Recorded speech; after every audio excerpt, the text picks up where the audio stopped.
A 14-year-old boy shouldn't know what dried blood smells like on old leather. But Eli Mercer did. He'd been carrying that smell for 3 days, ever since he pulled a rotting back patch from beneath the floorboards of a dead man's farmhouse in the middle of nowhere, Montana. He didn't know what it meant. He only knew it mattered to someone, somewhere, badly enough that 2 men had already followed him across 2 counties trying to take it back. Now he was standing inside a bus depot that smelled like diesel and wet concrete, rain hammering the roof like it wanted in, and the most dangerous-looking man he'd ever seen was sitting 10 feet away, staring at nothing, holding a coffee cup he hadn't touched in 20 minutes. Eli didn't have many options left. He walked toward the man anyway. If this story already has you holding your breath, you're in the right place. Subscribe to the channel and follow this story all the way to the end, because what happens next will shake you. Hit that like button and drop a comment telling me your city and country. I want to see exactly how far this story travels. Now let's go. The storm had been building since noon. By the time the Greyhound broke down outside Harlow Junction, a stretch of cracked asphalt and dying pine trees 40 miles from the nearest town of consequence, the sky had gone the color of a bruise, and the rain was falling sideways. The driver, a heavy-set man named Garrett, who smelled permanently of mentholated cough drops, had announced with approximately zero apology that a replacement bus would arrive in 4 to 6 hours, possibly more, and that the Harlow Junction depot had heat and vending machines, and that was about the best he could offer anyone. 14 people shuffled off the bus into the rain. Eli Mercer was the last one off. He pulled his hood up and kept his backpack pressed against his chest rather than his back. Had been doing that since Billings, which was 312 miles ago, which felt like another lifetime.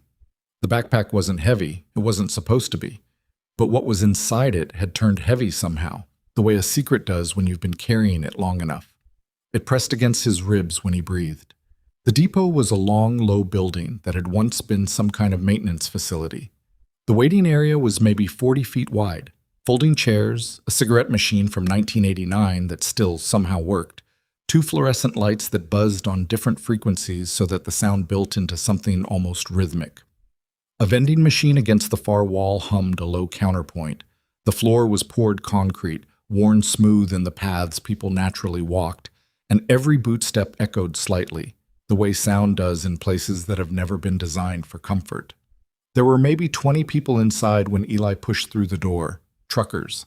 Older guys in canvas jackets who had the look of men who'd driven so long the road was physically inside them, had gotten into their joints and their silences. A family with 2 small children, the father asleep with his mouth open, the mother staring at her phone with the expression of someone who had stopped reading the screen and was just using it to have somewhere to put her eyes. A woman in her 60s with a carpet bag on her lap who had been quietly crying since the bus left Great Falls, and who cried with a professionalism that suggested she'd had considerable practice. And in the far corner, a group that didn't mix with the rest. 3 of them, seated at a folding table pushed against the cinder block wall, the kind of table they bring out for church sales and never quite put away. 2 motorcycles were parked just outside the window behind them, dark shapes in the rain, chrome catching the depot's yellow light. The bikes were the kind that looked like they'd been built one piece at a time over years. Nothing bought as a set, nothing matching, everything chosen. The men looked the same way. Eli noticed them the way you notice a change in air pressure before weather arrives. Not because they were loud. They weren't. Because of the precise opposite. They occupied that corner with a total absence of performance, and that absence created its own weight. 2 of them were in their mid-30s, one dark-haired and compact with a scar along the angle of his jaw that pulled the left side of his face into a slight permanent tension, the other broader, heavier, with the kind of stillness that suggested he spent most of his energy in his head. Both wore leather cuts, black, no colors, no patches visible from this distance, over flannel. The third man was different. He was seated with his back to the wall, the way people do when they've spent time in situations where having a wall at your back wasn't optional. He was older than the others by maybe a decade, somewhere in his mid to late 40s, with close-cut gray at his temples, and the kind of face that had started out probably good-looking and had been rearranged by time and weather and whatever else into something that communicated experience rather than beauty.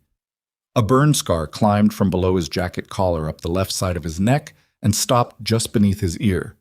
His hands around the coffee cup were large, knuckles thickened, one finger slightly wrong set at the middle joint, the way you see when something was broken and healed without a doctor. He wasn't watching the room. He was simply present in it, and that was more than enough. Eli took a seat near the vending machine. He didn't look at them again. He made a point of not looking at them again. He put his backpack on his lap and held it there. His grandfather had died 6 weeks ago. That was where this started, if anywhere was the start. Arthur Mercer, age 72, cardiac event, alone in the kitchen of a farmhouse outside a town called Settlers Creek that had maybe 400 people and 2 bars and a grain elevator. No warning, no slow decline. One morning, Arthur was there, and that afternoon, he wasn't. Eli had gotten the call from a county sheriff's office on a Tuesday afternoon while sitting in the back of his English class at Jefferson Middle School in Spokane, watching his teacher explain the thematic purpose of white space in poetry. His mother had died when he was 9. His father had been effectively absent for longer than that. Arthur Mercer, gruff, economical with words, prone to long silences over dinner that felt comfortable rather than cold, had been the thing that kept Eli's life from coming entirely undone. And now Arthur was gone. And the farmhouse, which Arthur had apparently owned outright, with no mortgage and a will so simple it fit on half a page, passed to his daughter, who had passed to Eli because she herself had been dead for 5 years, which the county lawyer had explained with apologetic efficiency during a phone call in which he also explained that there were some complications regarding Eli's legal guardianship situation going forward, as his nearest living adult relative was a great-uncle in Florida who'd already indicated he wasn't able to take on the responsibility, and the county would need to. Eli had stopped listening somewhere around the word complications. He'd taken the $119 in his grandfather's emergency cash envelope, the one Arthur had kept rubber-banded behind the kitchen clock, which Eli knew about because Arthur had shown him once and said, "Emergencies only," with a look that meant it, and he'd bought a bus ticket. To the farmhouse. He hadn't asked anyone. There was no one left whose permission he needed. He was 12 hours ahead of the social services caseworker who was supposed to pick him up from the school's office on Wednesday morning. He was not sure where he was going after the farmhouse. He was trying not to think about that. Bite. He'd spent 2 nights in Settlers Creek. The farmhouse was cold. The heating worked intermittently. Eli found 2 quilts and a sleeping bag and wore all his clothes and managed. What he hadn't been prepared for was how much of his grandfather's life was still present in the rooms. The mug by the sink that still had a ring of dried coffee in the bottom, the reading glasses on the side table, the stack of farmers' almanacs going back 11 years, the smell of pipe tobacco, even though Arthur had quit smoking before Eli was born, which meant the smell had been in the walls so long it was structural. He'd spent the first night just sitting in the kitchen. The second day he'd cleaned. It was the only thing that seemed to help. The physical process of going through a room, moving things, organizing. He'd worked through the kitchen, the living room, started on the back bedroom that Arthur had used as a kind of storage space, pulling boards off shelves and carrying things to the center of the room to sort. The floor in the back bedroom was old pine board, uneven, the boards lifting in places at their edges. He'd nearly tripped on one twice.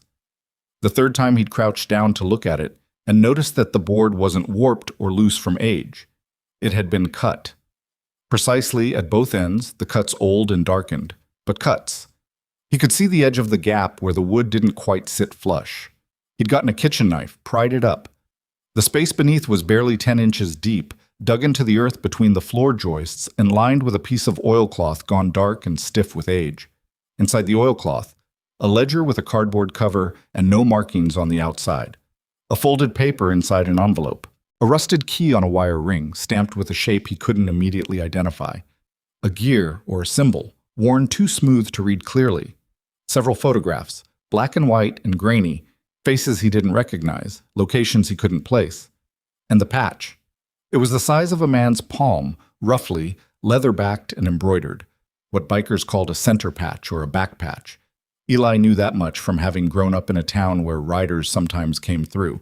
The image on it was a figure on a motorcycle, stylized, with two words arced above, Iron Revenant. The leather was darkened with age and with something else, a brownish discoloration that had soaked into the fibers and dried and cracked. Eli knew what that was. He had enough experience with scraped knees and split lips to know what dried blood looked like. He turned it over. On the inside of the patch, stitched carefully into the leather backing with thread that didn't match, a newer thread, though not recent, were small, tight characters. Not decoration. Writing. Coded, some of it, letters and numbers and sequences that didn't form words, but interspersed with phrases he could read. Roots compromise / officer inside / do not trust. The rest was code. Eli had sat very still for a long time. Then he'd heard from somewhere outside the house the sound of a car moving slowly on the dirt road. No headlights. He could tell because the light through the window didn't change, but the sound of tires on gravel, slow and deliberate. At 2 a.m, he'd put everything back in the oilcloth, taken the backpack from his duffel, put the oilcloth and its contents inside, slipped out the farmhouse's back door into the Montana night, which was very dark and very cold and smelled of pine resin and coming rain, and walked 3 miles through the dark to the county road and flagged down the first vehicle that passed, which was a feed delivery truck whose driver was heading toward the junction. He hadn't been back to the farmhouse. He didn't know where the men in that car were now. He knew they'd been there. He'd looked back once from the edge of the tree line and seen a flashlight moving through the downstairs windows. The rain against the depot roof intensified. Outside, the wind pushed sheets of water across the parking lot, and the 2 motorcycles rocked slightly in their stands. Eli watched the vending machine's reflection in the dark window and tried to think through what he had. The patch. The ledger. He'd looked through it enough to know it was some kind of financial record, columns of numbers with notations he didn't fully understand. The photographs, the key, the coded note. And his grandfather's farmhouse, which apparently had been a hiding place for all of it for somewhere around a decade, and which Arthur Mercer had apparently never opened, or if he had never told anyone, and had taken whatever he knew to his grave. The name on the patch, Iron Revenant. He'd heard it, or read it somewhere, and it had taken him until the bus stop in Missoula to place it. A motorcycle club, somewhere in Montana. He'd seen a piece about them in a magazine at a dentist's office once, or something like it. The kind of article that didn't say much. The man in the corner of the depot wore a leather cut with a center patch. Eli hadn't been able to read it from the door. He was looking now, through the reflection, carefully. The angle wasn't good. He could see the shape of it. He stood up, walked toward the vending machine, made a choice about a bag of pretzels he didn't particularly want, taking enough time in front of the machine to read the patch at the better angle. Iron Revenant. The gear symbol on the key matched the symbol at the bottom of the patch. Eli stood very still for a moment, holding his pretzels. Then he walked to the corner table. The 2 younger men tracked him long before he reached them. That was the right word. Tracked. The way you track something you're not sure about, not aggressive, not welcoming, just present and watchful. The dark-haired one shifted slightly in his chair. The broader one set down what he'd been reading. The man with the gray temples didn't look up at all. Eli stopped at the edge of the table. Up close, the older man was more scarred than he'd appeared from across the room. The burn scar was more extensive, climbing further up than Eli had realized, and there was a separate scar across his right eyebrow that was old enough to be white against the surrounding skin. He had the look of someone who had absorbed considerable damage and continued functioning anyway, not because the damage hadn't registered, but because stopping wasn't something he'd ever been able to configure. He still didn't look up. "Something you need, kid." Not a question. The voice was flat, without particular hostility, the way someone speaks when they've learned that most of what comes their way can be handled without emotional investment. Eli unzipped the top of his backpack. He reached in, found the patch through the fabric of the oilcloth, pulled it free. He set it on the table between them. The man looked down. The silence that followed was its own kind of weather system. The 2 younger men had both gone very still. The dark-haired one's hand had moved somewhere below the table, without appearing to make any deliberate motion, and Eli registered this without quite knowing what to do about it. The broader one was watching the older man's face with an expression of focused attention that suggested he was looking for something specific. The older man's hands had gone flat on the table on either side of the patch. He wasn't touching it. He looked up. His eyes were the color of old creek water. Not gray, not brown, something in between, deeply set, carrying whatever 12 years of certain kinds of living leave behind in a face. They went from the patch to Eli and held there. "Where did you get this?" Still not a question, something heavier than a question. "Farmhouse," Eli said. "Outside Settlers Creek, under the floor in a back bedroom." The man's expression didn't change. Nothing about him changed. But Eli had spent enough time around controlled people, teachers who were struggling, caseworkers who were tired, men at his father's workplace who were managing things they wouldn't show, to recognize the difference between a face that felt nothing and a face that was working very hard at containing something large. This was the second kind. "Whose farmhouse?" "My grandfather's. Arthur Mercer. He died 6 weeks ago. I went out to clean the place." The man looked back at the patch. He still hadn't touched it. "Ronan," the dark-haired one, very quiet, a sound that was less a word than a warning. The man, Ronan, raised one hand slightly. The dark-haired one went quiet again. "There anything else in that floor?" Ronan said. Eli looked at him for a moment, thought about the car with no headlights at 2 in the morning, thought about the 3 days he'd spent on buses and in stations eating crackers and drinking whatever was cheapest from vending machines, thought about the feeling he'd had when he'd first read the stitched message inside the patch, the feeling of having picked up something that could break things, important things. The kind of break that couldn't be undone. "Yeah," he said, "there's more." Ronan looked at him then with a completeness of attention that Eli had almost never experienced from an adult. Not curiosity, not calculation. Something more like recognition. The way you look at someone when you realize they're carrying something they should not be carrying alone. And the only decent question is whether you're in a position to help. "Sit down," Ronan said. It wasn't a question either. But this time, it wasn't just flat. This time it had something else in it, something that Eli, who had not had anyone to sit down with in a very long time, recognized immediately. He sat. Ronan's name, he would learn, was Ronan Graves. President of the Iron Revenant's main chapter, 10 years in that chair, before that a sergeant-at-arms, before that a Marine. 2 tours that he would not specify, and that his face already made unnecessary to specify. The dark-haired man was Cade Rourke, road captain, the kind of quiet that came from having been extremely loud once and having decided against it. The broader man was called Dex, and was the Iron Revenant's sergeant-at-arms, and had the particular quality of men who are genuinely comfortable with silence, not performing it, not using it, just living inside it. None of this came out in a rush. It came out the way information does between people who are evaluating each other, piece by piece, the way you ford a river, testing the weight of each stone before you commit.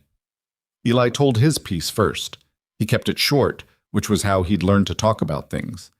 The shorter the story, the less there was for people to pick apart or disbelieve. His grandfather, the farmhouse, finding the compartment, the patch. "There were men," he said. "Came to the farmhouse that night. No lights. Late." Something moved between Cade and Dex that didn't involve any visible signal. "You see them," Cade said.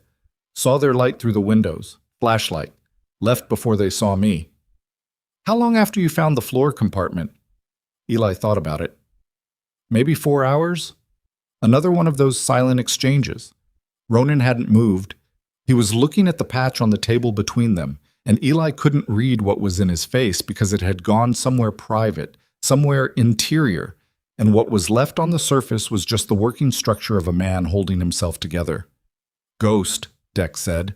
Ronan didn't respond. "Ronan." Dex's voice. Not a warning this time, something more careful. "The patch is ghosts." "I know whose patch it is."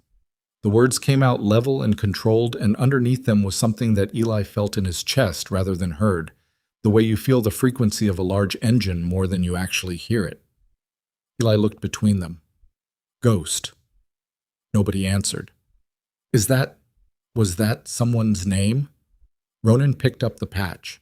For the first time he touched it, turned it over slowly in his large, scarred hands, looked at the inside lining, at the stitched message. His jaw moved once, the muscles at the hinge, the way they do when someone is working hard at not making any expression at all. "Nathan Callahan," Ronan said finally. "We called him Ghost. He was one of ours." "Was," Eli said. "He disappeared 12 years ago." Ronan set the patch back on the table. He looked at Eli directly. "We were told he betrayed the club, sold out members to a criminal operation working through the state. 3 of ours got hurt because of what we thought Ghost did. One of them's in a chair because of it." His voice was steady, flat, carrying all of it the way a load-bearing wall carries weight.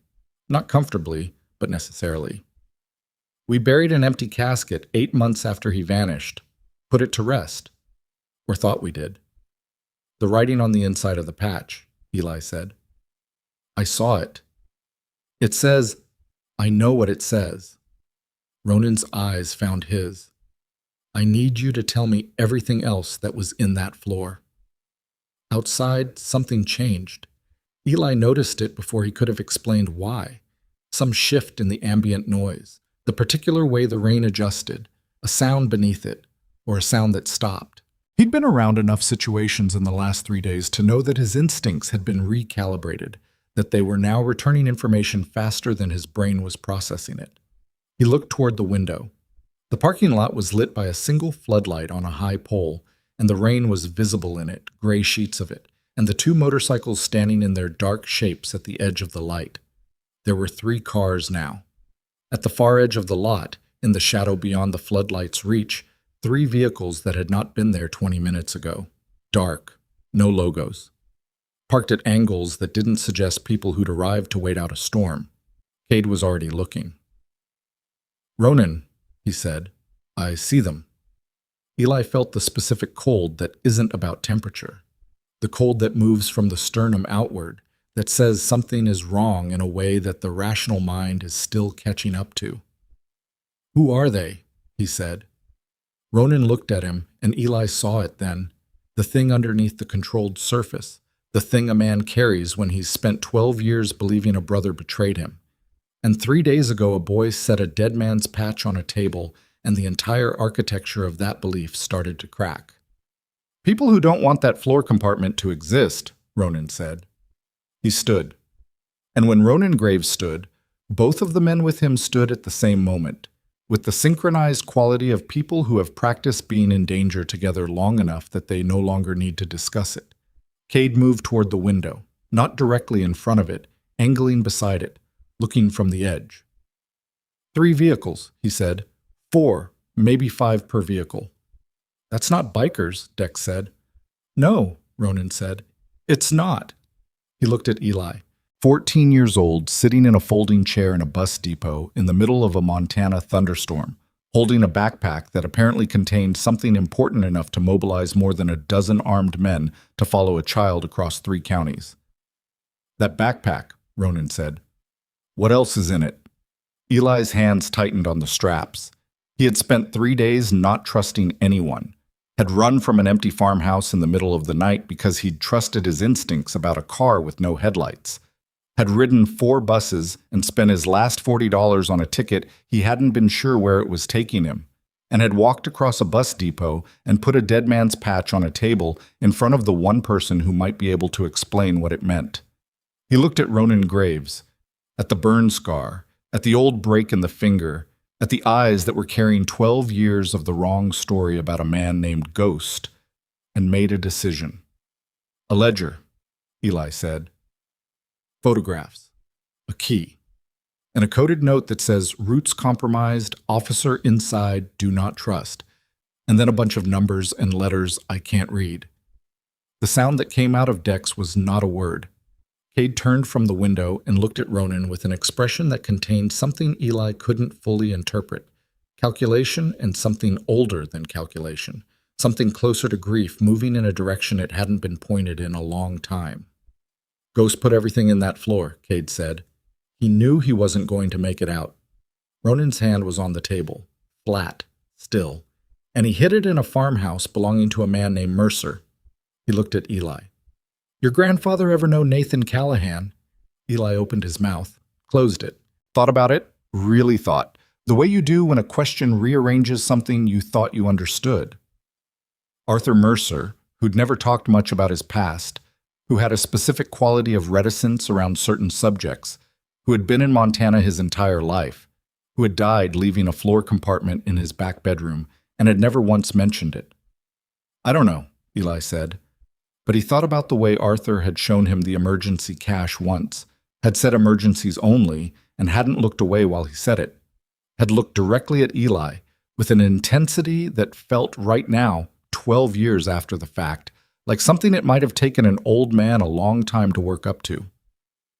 I think, Eli said slowly, that maybe he was waiting for me to find it. Outside, one of the cars in the far lot moved, just slightly. A reposition, an angle change, the kind of movement that means people inside are communicating, are deciding something. Ronan reached across the table and picked up Ghost's patch.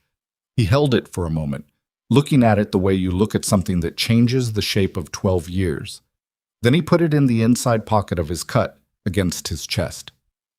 Get up, he said to Eli. Not harsh, not hard. The way you say it when you're about to move between someone and the door and you need them ready. We're going to need everything in that backpack, and we're going to need to be somewhere that isn't here. Eli stood. The depot's fluorescent lights buzzed their competing frequencies. The rain hammered the roof. The vending machine hummed. And the door at the far end of the depot, the emergency side exit, the one that led to the service yard rather than the parking lot, opened, and a man in a dark jacket stepped through it. And he wasn't one of the people who'd been on the bus. He was looking directly at Eli. His hand was at his side. His hand was not empty. Ronan moved before Eli had fully processed what he was seeing, moved with a decisiveness that carried no hesitation, no performance, just the body of a man who has spent decades in situations where hesitation is the thing that ends you. He stepped between Eli and the door, and Dex was already moving right, and Cade left, and the truckers and the mother and the sleeping father and the woman with the carpet bag registered that something had changed in the room's atmosphere and were already doing the thing that people do when they feel danger, going still, going small, trying to become part of the furniture. The man at the door stopped. He looked at Ronan, and what passed between them in that moment was not something that needed words. It was the kind of exchange that happens between people who understand each other's capabilities and are doing rapid and honest math about the situation. The math apparently did not resolve in the man's favor. He stepped back. The door closed. Ronan turned to look at Eli, and his face had the focused, present quality of someone who has already left this moment behind and is operating in the next one. Side door, he said. Now. And behind his eyes, beneath the operational calm, beneath the controlled surface and the scarred exterior and 12 years of carrying the wrong truth about a dead man, something had broken loose, something that had been sealed for a long time. And Eli, who had nowhere left to run and no one left to run to, picked up his backpack and followed the most dangerous man in the room out into the Montana dark, carrying the only evidence that could prove a ghost had been innocent all along. What he didn't know yet was what that evidence was going to cost him. What he didn't know was what it had already cost everyone around him.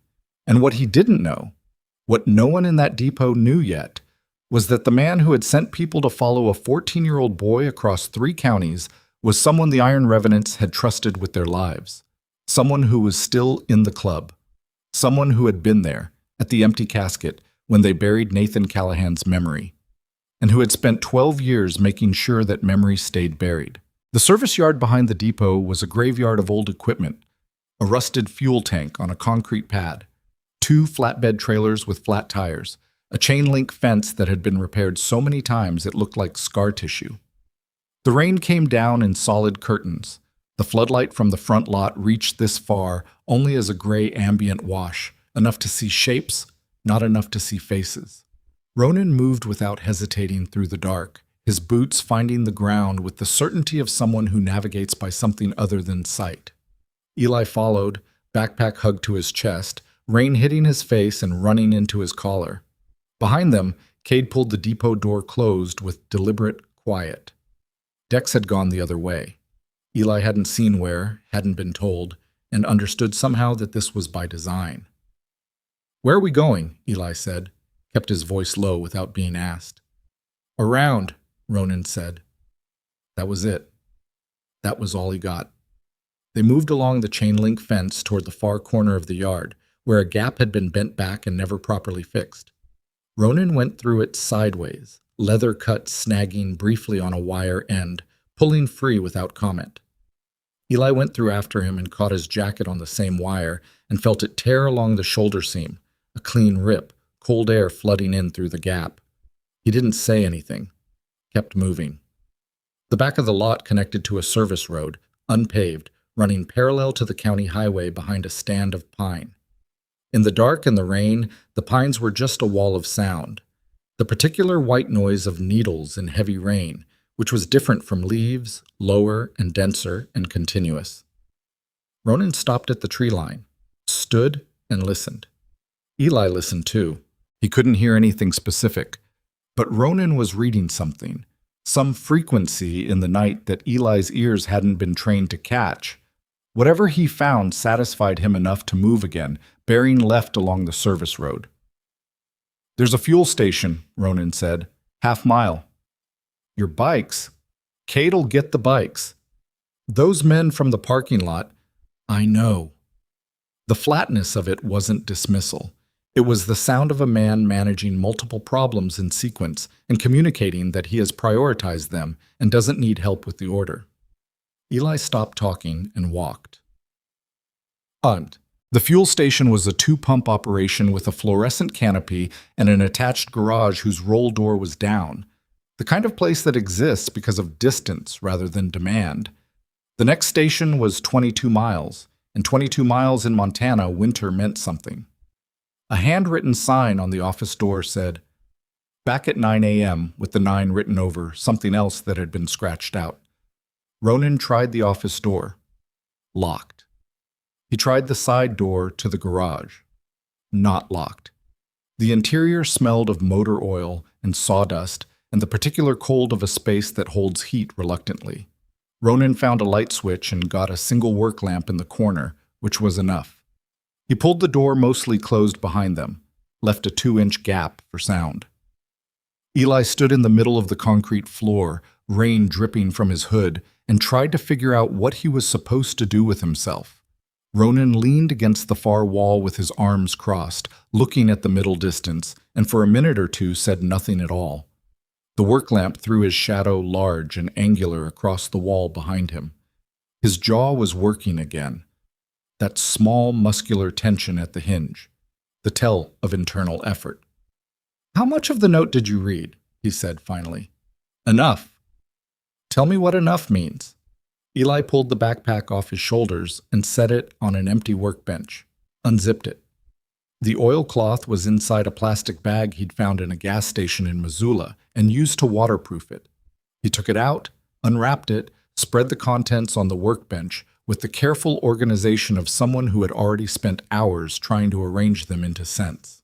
The ledger, the photographs, the key, the note in the envelope. Ronan came to the workbench. He didn't touch anything immediately. He looked at it the way someone looks at something they've been afraid to find. "Routes compromised," Eli said. "Officer inside, do not trust." He paused. And then a sequence. I figured out that the first part is a date. 12 years ago, November. The rest I couldn't decode. "The rest is a name," Ronan said. He said it without inflection. Picked up the note from the envelope. Looked at the coded sequence for a long time. "You already know what it says," Eli said. Ronan didn't answer. "You know who it is." "I know who it points to," Ronan said. "Knowing and being able to prove it are different things." He set the note down. 12 years are different things. He picked up one of the photographs. Eli watched his face. There was a moment, brief, maybe 2 seconds, where something passed through Ronan Graves' expression that had nothing to do with operational calculation or threat assessment or any of the controlled machinery he ran his face through. It was just grief. Old grief.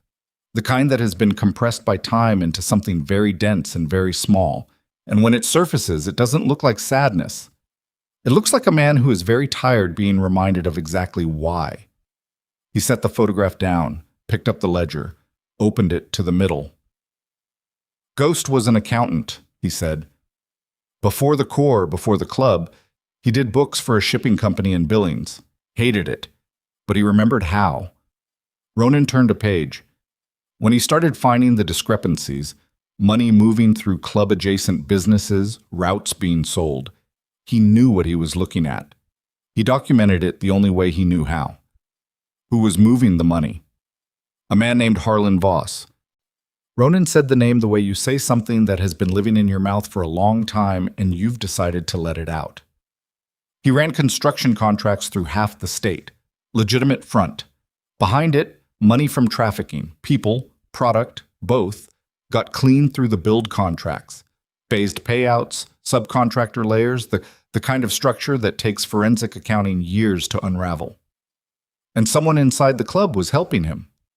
Someone who knew our roots, our contact network, our safe passage arrangements, because the revenants had done transport work for legitimate businesses for years. Legitimate work.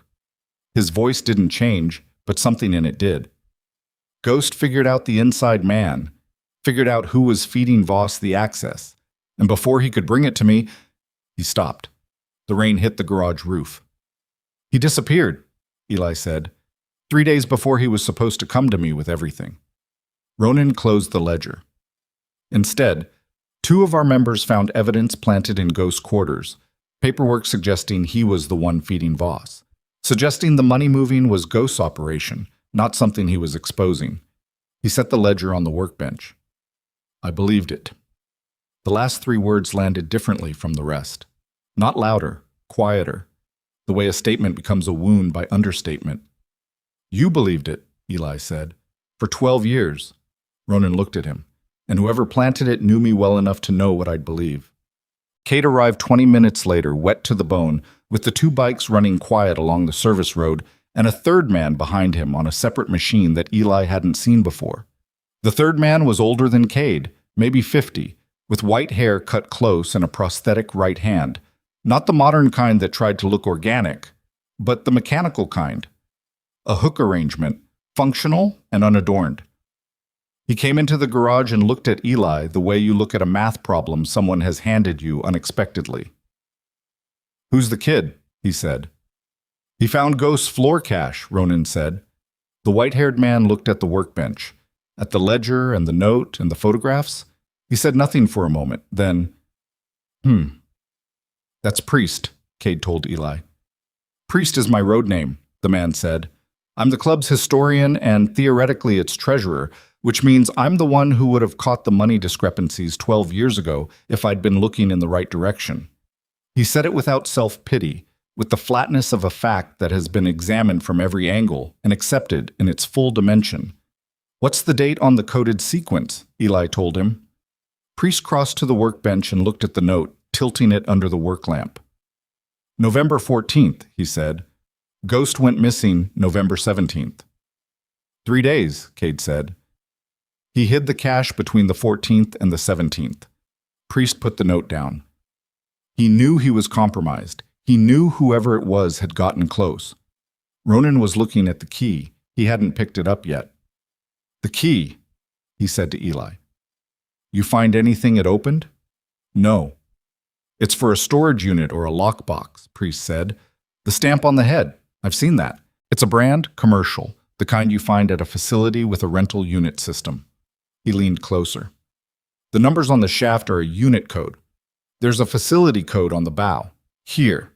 He pointed with the hook. Starts with a 7. Montana Storage Facilities, State Code 7 is Cascade County. Great Falls, Cade said. Ronan picked up the key. He held it in his palm and looked at it, and what was in his face in that moment was something Eli had no name for, a quality of reckoning, of accounting, of standing at the edge of 12 years of wrong and looking at the distance back. Then Dex came through the side door. He was bleeding from a cut above his left eye, held closed with 2 fingers. He came in without apparent urgency despite the blood, which said something about his relationship to that category of information. 2 of them came around back, he said. They won't be coming back around. How many still in the lot? Ronan said. 3 vehicles. One's gone, the one that had the most people. Dex took his fingers from the cut and looked at the blood on them with mild interest. Means they split. Some are watching, some are moving. Moving to where? Cade said. To wherever they think we're taking the kid. Everyone looked at Eli. Eli stood very still with the particular stillness of someone who has recently accepted that they are, in some specific and ongoing sense, the object of a problem, rather than a participant in solving it. They don't know where we're going, Ronan said, because we haven't decided. Great Falls, Priest said. Priest. The storage unit is in Great Falls. Ghost put the key in that cache so that whoever found the cache would find the unit. Whatever is in the unit, Priest looked at the ledger, the photographs, the note, is what all of this is pointing toward. The ledger is a record. The note is a key to reading it. The photographs are evidence of events, but the unit is where Ghost put the thing that can't be explained away. He paused. The thing that names someone by name without code. Or it's where whoever set Ghost up wants us to go, Cade said. The space between the two statements was exactly the space between them right now, Eli thought. The gap between a truth and a trap, 12 years wide, a dead man's voice coming through it. I need to make a call, Ronan said. He walked to the far corner of the garage, away from the work lamp's circle of light, and stood in the shadow making a call on a phone that he cupped close to his face. Eli could hear the tone, but not the words. The call lasted maybe 2 minutes. When Ronan came back, something had changed in his posture. Not much.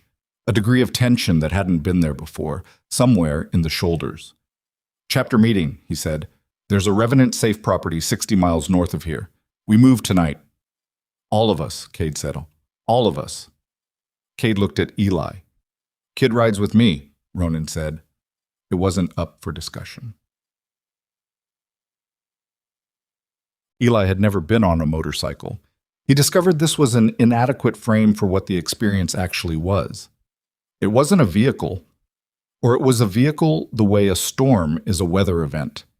It was 2 wheels and a motor, and the entire physical world reduced to the continuous negotiation between balance and forward motion. And around him the Montana night was enormous and dark and wet and cold in a way that the bus had never been, and Ronan in front of him was a solid fact against which he unconsciously pressed himself as they accelerated onto the county highway. The rain had thinned to mist. The highway was empty. Ahead, Cade's bike and Priest's bike ran parallel bars of red taillight, and behind them, the sound of Dex's engine came in and out of Eli's awareness as the road curved. The air smelled of pine resin and asphalt and something metallic from the engine that wasn't unpleasant. Alive somehow. The smell of machinery working. Eli held on and didn't speak and tried to think. His grandfather had known Nathan Callahan. Had to have. You don't hide a man's evidence in your floor for 12 years by accident. Arthur Mercer, who had told Eli very little about his past, who had lived alone in a farmhouse in rural Montana and kept emergency cash behind the kitchen clock, and shown Eli where it was with a look that had felt, in retrospect, weighted. Like a man passing something forward carefully. Had Arthur known what was in the floor, or had Ghost used the farmhouse without Arthur's knowledge? A man on the run, 3 days before he disappeared, hiding his work in the floorboards of a place he thought no one would look? Or had Arthur known, and kept it, and not known what to do with it, and died before he figured it out? And why? The question that Eli kept circling back to, the question that had a specific shape in his chest. Why had Ghost apparently not run? He'd decoded the threat. He'd hidden the evidence. He'd had 3 days. He could have used them to get further than a farmhouse in Settlers Creek. He'd stayed. He'd been found. Which meant either the inside man had found him faster than Ghost expected, or Ghost had stayed because he'd made a decision about something, had chosen to be found rather than run, for reasons that the 3 days between November 14th and November 17th hadn't been enough for anyone to understand. Eli held on and thought about a man he'd never met who had hidden his life's work under a dead man's floor, and the wind cut through the tear in his jacket shoulder, and ahead of him the red taillights of 2 motorcycles ran through the dark like something keeping its promise. The safe property was a working cattle ranch belonging to a man named Sutton, who ran 60 head and had been patched into the revenants 20 years ago, and whose patch status was technically inactive due to a back injury, but whose property remained available, which was a more concrete form of loyalty than a patch anyway. The main house was dark when they arrived. Sutton met them at the barn with a flashlight and no questions, which was the particular generosity of someone who understood exactly what kind of debt the absence of questions could represent. The barn was warm, hay and animal smell, and the deep bovine breath of cattle in the attached pen. Sutton had a propane heater in the back that he lit without ceremony, folding chairs, a workbench with a lamp. The same arrangement as the fuel station garage, minus the motor oil, plus the ambient presence of large animals who regarded proceedings with placid disinterest. They spread Ghost's materials on the workbench. 6 men now: Ronan, Cade, Dex, Priest, Sutton, and a 6th who'd been waiting at the property and who was introduced only as Mac, a man of roughly 60 with a mountain man's beard and a careful economy of movement that suggested joint problems managed with long practice. Mac looked at the materials on the workbench with the expression of someone who has been expecting something like this for a long time and isn't glad to be right. "Voss," he said, "just the name." "You knew," Ronan said. "I suspected. 8 years ago. Didn't have anything I could put in front of you." Mac's eyes went to Ronan. "I brought it to the VP instead." The word landed in the room like a stone in water. The ripple went out and hit every face in the circle, and what came back wasn't surprise. It was the specific expression of something being confirmed that people had been refusing to confirm. Eli looked between them. "Your vice president," he said. Nobody answered. "The officer inside," Eli said, the one Ghost coded into the note. The silence had a texture now. It was the silence of men who are standing at the edge of an action that cannot be walked back from, looking at the distance down. "Dale Harker," Priest said quietly. "He was VP 12 years ago. He's still VP now." "He's in town," Cade said. "He was supposed to meet us in Billings 3 days ago and called it off, said he had business in Helena." "He was watching the farmhouse," Eli said. Ronan looked at him. "The car that came to the farmhouse the night I found the cash," Eli said. "No headlights. Someone who knew to look there. Who knew the cash existed." "Ghost told someone," Dex said. "Before November 14th. Someone he trusted. Or someone who found the 14th meeting in Ghost's notes before Ghost could move the cash." Priest had the ledger open and was going through it with his prosthetic hand holding the pages. Dale had access to Ghost's bunk room. He had access to the transport routes, the routes Ghost documented as compromised. He looked up. He's been sitting at that table for 12 years with Ghost's blood on his hands and voting on club business. Ronan turned away from the workbench. He put his hands flat on the wall of the barn and stood there, facing the rough wood, and the room gave him the space to do it. No one spoke. The cattle breathed. The propane heater popped softly. Eli understood, watching him, what this specific kind of pain looked like in a man who had built his entire identity around the idea that he could read the people closest to him. The kind of pain that doesn't come from loss, but from the revision of everything before the loss, the realization that 12 years of memory need to be gone through and re-understood, and that some of what he remembered as true was constructed. "He's going to know," Ronan said without turning around. "The men at the depot were his. The ones at the farmhouse were his. When they report back that the kid has the materials, and we have the kid, he runs," Cade said, "or he doesn't." Ronan turned around. His face was its controlled surface again, but underneath it, something had solidified, had stopped being grief and become purpose. "Dale's been managing this for 12 years. He's got infrastructure. He's got Voss's network. He doesn't need to run. He has enough to fight. He'll come for the storage unit," Priest said, "before we can get to it. Then we need to move faster than him." "The storage unit is in Great Falls," Cade said. "Dale's in Helena. Helena to Great Falls is 90 minutes. We're 2 hours from Great Falls. Then we have a problem." The sentence settled over the room. Eli looked at the key on the workbench, the small rusted key that a dead man had put in a box under a floor, and that had traveled from a dead man's floor to a dead man's granddaughter.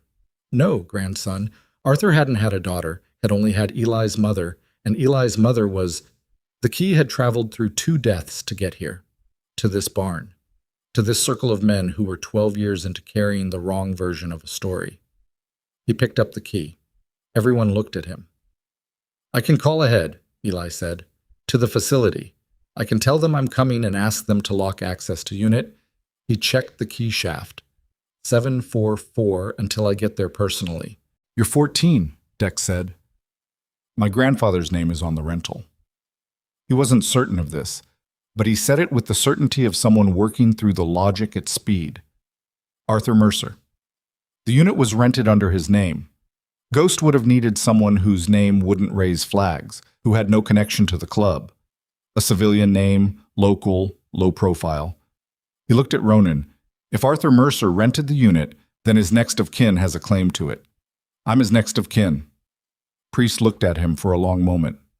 "He's right," he said. "Legally, with the grandfather deceased, the estate transfers. Access would require documentation, but a storage facility in rural Montana won't run a hard check on a minor presenting with a key and a name." "It also means Dale can't use legal pressure to open the unit," Cade said. "He'd have to go around the facility entirely." "Which means he'll go around the facility," Ronan said. "But it buys us time," Eli said. Another silence. Ronan looked at him with the full force of that Creekwater gaze, and Eli held it, because he'd been surviving adults who looked at him for 14 years, and he knew how to stand inside a hard stare without flinching. "Call," Ronan said. Priest found a number on his phone and handed it to Eli without ceremony. Eli made the call standing in a barn in the middle of a Montana night with 6 bikers watching him, using his grandfather's name, using the unit number from the key, asking in the level voice of a young person who has decided to be older than his age requires him to be. The facility attendant, a woman with the particular patience of someone who has been woken by stranger things, confirmed the name Mercer on the unit, confirmed the unit was current, paid ahead through the end of the following year, agreed to note a personal hold requiring keyholder presence. Eli handed the phone back to Priest. "We have a window," he said, and then his phone buzzed. Not his. He didn't have a phone, hadn't for 3 weeks, since the screen had cracked in the fall that had also bruised his ribs, the fall he hadn't told anyone about. The buzz came from inside the oilcloth bag, from beneath the envelope with the note. A phone he hadn't known was there, hadn't found in the dark of the farmhouse floor, had missed because it was small and had been sealed in a secondary waxed cloth pouch tucked beneath the photographs. He pulled it out. Old smartphone. Screen cracked. Had been cracked for a long time. The battery, miraculously, was not dead. At 4%, the red slice of almost nothing, but alive. Someone had put it in low-power mode deliberately. There was one unread message. 12 years old, sitting in the drafts folder, never sent. The recipient, R. Graves. Eli held up the phone. Ronan crossed the barn in 4 steps and took it. He read it. He stood very still for a very long time. Then he handed the phone to Cade, who read it and passed it to Priest, and the phone went around the circle until it came back to Ronan, and every man in that barn had read a dead man's last message. Eli hadn't read it. "What does it say?" he said. Ronan looked at him. There was something in his face that hadn't been there before. Not grief this time, not the controlled surface, not purpose. Something that exists in the specific register of a man who has been told something that requires him to restructure not just 12 years of history, but something about himself, about who he is and what he's been living as. "It says," Ronan said, "that Ghost knew who the inside man was. It says he tried to reach me 3 times on November 16th and couldn't. My phone records would show those calls. Dale was VP. He had access to the club's communication logs." He stopped. "And it says that Dale Harker isn't working for Voss." He let the silence hold for exactly the right amount of time. "Voss is working for Dale." The rain had stopped. Outside, the Montana dark was absolute and cold and perfectly still. And somewhere between this barn and Great Falls, a man who had built a criminal empire on top of a dead man's reputation had just been told that the dead man's evidence had surfaced, and he was already moving, The phone had 4% battery left. Ronan held it like it was made of something that could shatter. Not fragile, but dangerous. The way certain things are dangerous, not because of what they are, but because of what they change. The barn was very quiet. Even the cattle had gone still, as if they'd read the room. "Say that again," Cade said. His voice had gone to a register Eli hadn't heard from him yet. Flat in a different way than before. The flatness of something that has been heated and cooled very fast. "Dale isn't Voss's man inside the club," Ronan said. "Dale built Voss, recruited him, set up the front companies, designed the laundering structure, used club infrastructure as the foundation, and then brought Voss in as the civilian face. Legitimate construction owner, no club connections, no flags." He set the phone on the workbench. Ghost didn't find a criminal operation that had someone inside the Revenants. He found a criminal operation that the Revenants built, that Dale built, using us. The silence that followed was the kind that precedes a structural change. The moment before the thing shifts, when everyone in the room can feel it coming and no one has the language for it yet. Max sat down on a hay bale. Sutton walked to the barn door and stood looking out at the dark of his own property, arms crossed, back to the room. Dex hadn't moved. He stood with the cut above his eye dried to a dark line, both hands at his sides looking at the workbench, and his face had the quality of a man doing mathematics that he doesn't like the answer to. "The three who got hurt," Cade said, "when Ghost supposedly betrayed us." "Dale set them up," Ronan said. "He ordered those routes. He gave us the intelligence on the transport schedule. He gave us Ghost's intelligence. Modified." Ronan's jaw worked. Ghost had found the discrepancies, written them up. Dale got to the documentation first, reversed the narrative, used Ghost's own work to make Ghost look like the source of the problem. "And then had Ghost removed," Priest said. "And then had Ghost removed." Eli was standing at the edge of the workbench's light, outside the circle of men, watching. He'd been doing that, positioning himself at the edge of things, for most of his life, and he was good at reading rooms from that position. What he was reading now was not anger, exactly. Anger was too simple a word for what was moving through this group of men. It was something older and more complicated. The specific devastation of men who have defined themselves by a code of loyalty, discovering that the code had been used against them, from the inside, by someone who understood it better than most because he'd helped write it. "He's been running a trafficking operation through the state for 12 years, Priest said. He had the ledger open and was reading it with the focused attention of a man recalculating everything he thought he knew. Routes, safe houses, documents, all of it built on our transport infrastructure, our contact network. When members retired or transferred, Dale kept the network active under Voss's name. The club moved forward, Dale's operation stayed in place, and nobody connected them because the club itself had moved on. "How much?" Max said. "Excuse me. How much money?" Priest looked at the ledger columns. His prosthetic hand held the page flat. "The notation system is Ghost's own, Schatz. I need to decode the column structure. But if these figures are in the ranges I think they are," he traced a row with one finger, "we're talking about an operation generating 8 to 12 million annually for at least a decade." Nobody reacted to the number with the reaction a number that size usually got. Because the number wasn't the point. The number was just the scale of the thing that had been built on top of Ghost's death, on top of 3 injured members, on top of 12 years of Ronan Graves carrying the wrong story. Eli watched Ronan. Ronan was not looking at the ledger or the phone or any of the materials on the workbench. He was looking at the wall of the barn, at the rough boards, at nothing. His hands were flat on the workbench on either side of the materials, the posture of a man using a surface to stay level. "I promoted him," Ronan said. No one responded. "After Ghost, after the 3 members went down and we thought we knew why.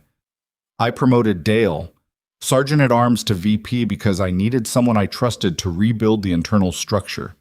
His voice was controlled, completely, effortfully controlled. "I gave him the position he needed to keep the operation running. I handed him the keys." "You didn't know," Cade said. "I believed him." "Ronan, I believed him over Ghost, over a brother I'd ridden with for 6 years." He turned from the wall. His eyes found Eli, and Eli held the look without stepping back, though something in it wanted him to. Your grandfather knew. Arthur Mercer knew what was in that floor. I think so, Eli said. Ghost trusted him with it. A civilian. Someone with no connection to any of this. Ronan looked at the phone on the workbench. Because everyone with a connection to this was compromised, or at risk of being compromised, or already dead. He picked up the phone. 3 calls on November 16th. I didn't get them. Dale was managing club communications. He would have seen the call log, would have known Ghost was trying to reach me. Ghost would have understood that once his calls went unanswered, the window was closing. He put everything in the floor that night, Eli said. November 14th to November 16th, 2 days. He hid it all, and then he waited, Ronan said. He stayed. He didn't run. The room held that. Why? Dex said. Ronan looked at the phone in his hand. At the unread draft? No, the read now draft. The message that had sat in a dead man's phone for 12 years, waiting for the right person to carry it to the right barn. Because he didn't want to leave us with Dale, Ronan said. If he ran, Dale kept the position, kept the access, kept the infrastructure. The operation would have continued indefinitely. Ghost understood that his running would protect himself and destroy everything else. He set the phone down very carefully. So he stayed long enough to make sure the evidence was placed somewhere it could surface without him. He trusted Arthur Mercer to hold the floor. And he trusted that eventually, he stopped, looked at Eli. He trusted that eventually someone would come to clean the house. The battery on the phone died. The screen went black on a dead man's last message to a man who hadn't received it for 12 years, and the barn was very quiet, and outside the Montana dark was just beginning to carry the first gray suggestion of dawn, somewhere at its edges. Ronan made 3 calls in the next 10 minutes. Eli sat on an overturned feed bucket near the heater and listened to the one-sided conversations with the specific attention of someone who has learned that information at the edge of adult conversations is often more reliable than information aimed at him. The calls were short. Ronan spoke in a compressed language of names, locations, times. The operational shorthand of someone who has coordinated complex movements and understands that brevity is a form of security. What Eli gathered, there were other revenants within riding distance, 4 or 5 spread across 2 counties. They were being called in. What Eli also gathered from the specific quality of silence in the barn while Ronan made those calls was that nobody in this room was entirely certain which of those incoming members they could trust. Because Dale Harker had been VP for 12 years. He'd promoted members, mentored prospects, sat at table for hundreds of votes. He knew who was loyal to the club and who was loyal to him, and in many cases those 2 things would have looked identical until this specific moment. Cade came to sit near Eli while Ronan was on the 3rd call. He didn't say anything for a moment, just sat, elbows on knees, looking at the propane heater's blue flame. "You doing all right?" he said finally. "I'm fine." Cade looked at him sideways. The scar along his jaw caught the heater's light. "You don't have to be fine." "I know." "How long since you ate something real?" Eli thought about it. "Missoula, vending machine crackers." Cade stood up without comment and went to a cabinet near the barn's utility corner and came back with a can of soup and a propane single burner and a battered pot, and heated the soup with the focused practicality of someone who has fed people in worse situations and understands that the body's requirements continue regardless of circumstances. He handed Eli the pot and a spoon without ceremony. Eli ate. It was chicken noodle, the cheap kind, salty and thin, and it was the best thing he'd tasted in 3 days. Cade watched the heater. "Ronan's going to hold it together," Cade said. Not to Eli specifically, more to the air. That's what he does. He holds things together until there's an appropriate moment to not hold it together, and then he finds somewhere private. "Has he had to do that before?" Eli said. "More than anyone should." Cade was quiet for a moment. He and Ghost went through the Corps together. Different units, but they crossed over in deployment. Ghost was the one who brought Ronan to the Revenants after they both got out. Ronan was in bad shape when he came out. The burn, the other injuries. Ghost rode 200 miles to pick him up from a VA waiting room where Ronan had been sitting for 6 hours because the appointment system had lost his file. Cade's voice was level and uninflected, carrying the story the way you carry something that belongs to someone else. Ghost said Ronan was just sitting there, waiting, in a plastic chair, because that's what you do. You wait. That's what they taught you. A pause. Ghost signed him out and put him on a bike and didn't take him to a hospital or a shelter. Took him to the clubhouse, fed him, gave him a room, gave him work to do. Let him be useful. Eli set the pot down. That's why he believed Dale, Eli said. Cade looked at him. When Dale said Ghost betrayed the club, Eli said, if Ghost was the person who brought Ronan to the Revenants, who gave him something to be, then believing Dale meant Ronan wasn't wrong about Ghost. He was wrong about the whole... He stopped. He'd have had to be wrong about everything. Cade didn't answer, but the quality of the silence confirmed it. Whoops. By 4 a.m, there were 9 of them in the barn. The 4 who'd arrived in the 2 hours after Ronan's calls were men who traveled in the same compressed, watchful way as the others. Not quick, not flashy, but decisive in their movement, economical. They came in, got the shortened version from Cade or Priest, and folded into the group with the ease of people who were accustomed to receiving bad information and adjusting to it. One of them, a man called Trace, had a fresh bruise spreading under his left eye, and came in with his arm held slightly away from his body in the way you hold a rib that isn't right. Dale's men, he said when Ronan looked at the bruise. They came to you. Came to the chapter house, 3 of them. Said they were looking for you. Said you'd gone dark and there was a club emergency. Trace's voice was flat and informational. I told them I hadn't heard from you. They didn't believe me. We had a conversation about it. 3 of them. I can be persuasive. Did they make any calls before they left? They made calls before they arrived. Trace looked at Ronan steadily. Dale knows we've communicated. He knows you've been reaching out to chapter members. He's going to read that as you forming a response. Because that's what it is, Ronan said, which means he moves up his timeline. What timeline? Eli said from his corner. Trace looked at him, registered him, the 14-year-old on the feed bucket with an empty soup pot, processed this without visible reaction. Dale has been building a pressure case with Voss's legal infrastructure for 3 months, Priest said. He had the ledger open again and had been working through it with a systematic intensity. I've been reading Ghost's notation. Now that I understand the column structure, the picture is clearer. Dale's operation has been contracting, pulling back. This isn't an expanding organization. It's an organization preparing an exit. He looked up. He's been liquidating assets, consolidating.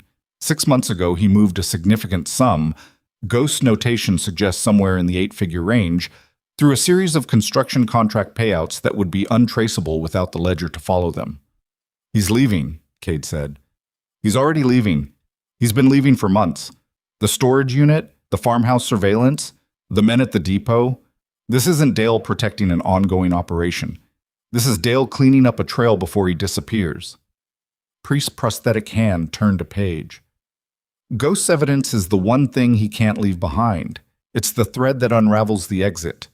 If it surfaces after he's gone, with the right forensic accounting applied to the ledger, every asset he's moved becomes traceable, Ronan said. Every shell company, every contract, every transit route.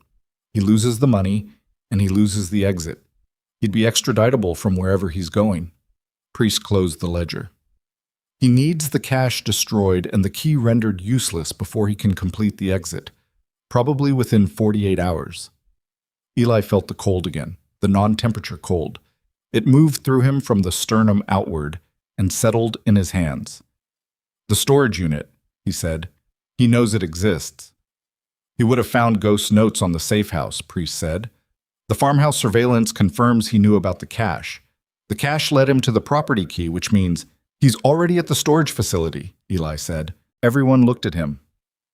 He knows the unit number from Ghost's notes. He knows the facility from the key's stamp. He can't open the unit without the key, but he doesn't need to open it. Eli stood up. The soup pot fell off the bucket, but nobody looked at it. He just needs to destroy it. A storage unit fire doesn't require a key. Ronan was already moving toward the barn door. "Bikes," he said. "Ronan." Trace's voice sharp. "We don't know which direction Dale's men are sitting on. They've got the county roads. If we move in force, then we move split. Pairs, different routes, one rider per road." Ronan pulled the barn door open. The Montana dawn was still 90 minutes away. The dark outside was cold and absolute, the kind of cold that has weight. "Priest and Mac take the north route with the ledger and photographs. Everyone else takes different roads and meets at the facility." He looked at Eli. "You're with me." "Ronan," Cade said, "if Dale gets to that unit first, then Ghost died for nothing." Ronan looked at Cade. "And I spent 12 years believing a lie that I helped build." His voice didn't crack. It wouldn't crack. But it went somewhere in that sentence, went to an edge, and came back. "I'm not letting that be the end of the story." Cade held his gaze for one long moment. Then he went for his bike. They rode hard, not reckless. There was a difference, and these men knew it. Reckless was speed without calculation. Hard was speed with full attention, the throttle open to exactly the point where the machine was performing at its limit, and the rider's body and mind were performing at theirs, the narrow line between capability and catastrophe maintained by pure sustained focus. Eli held on. The cold was extraordinary.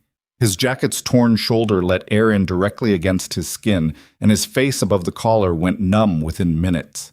He pressed his cheek against Ronan's back and watched the dark road unspooling in the headlight, and thought about Ghost. About a man riding somewhere in Montana 12 years ago with the knowledge of what he'd found, the knowledge of what it would cost him, making the calculation that the cost was acceptable. What kind of person made that calculation? The kind, Eli thought, who had already understood that some things matter more than survival. Not in an abstract way, in the specific, particular way that comes from having been in situations where survival was uncertain and discovered that what was on the other side of the uncertainty wasn't nothing. That the thing you'd been protecting was still there after the worst of it, and that discovering it was still there was worth whatever the worst had been.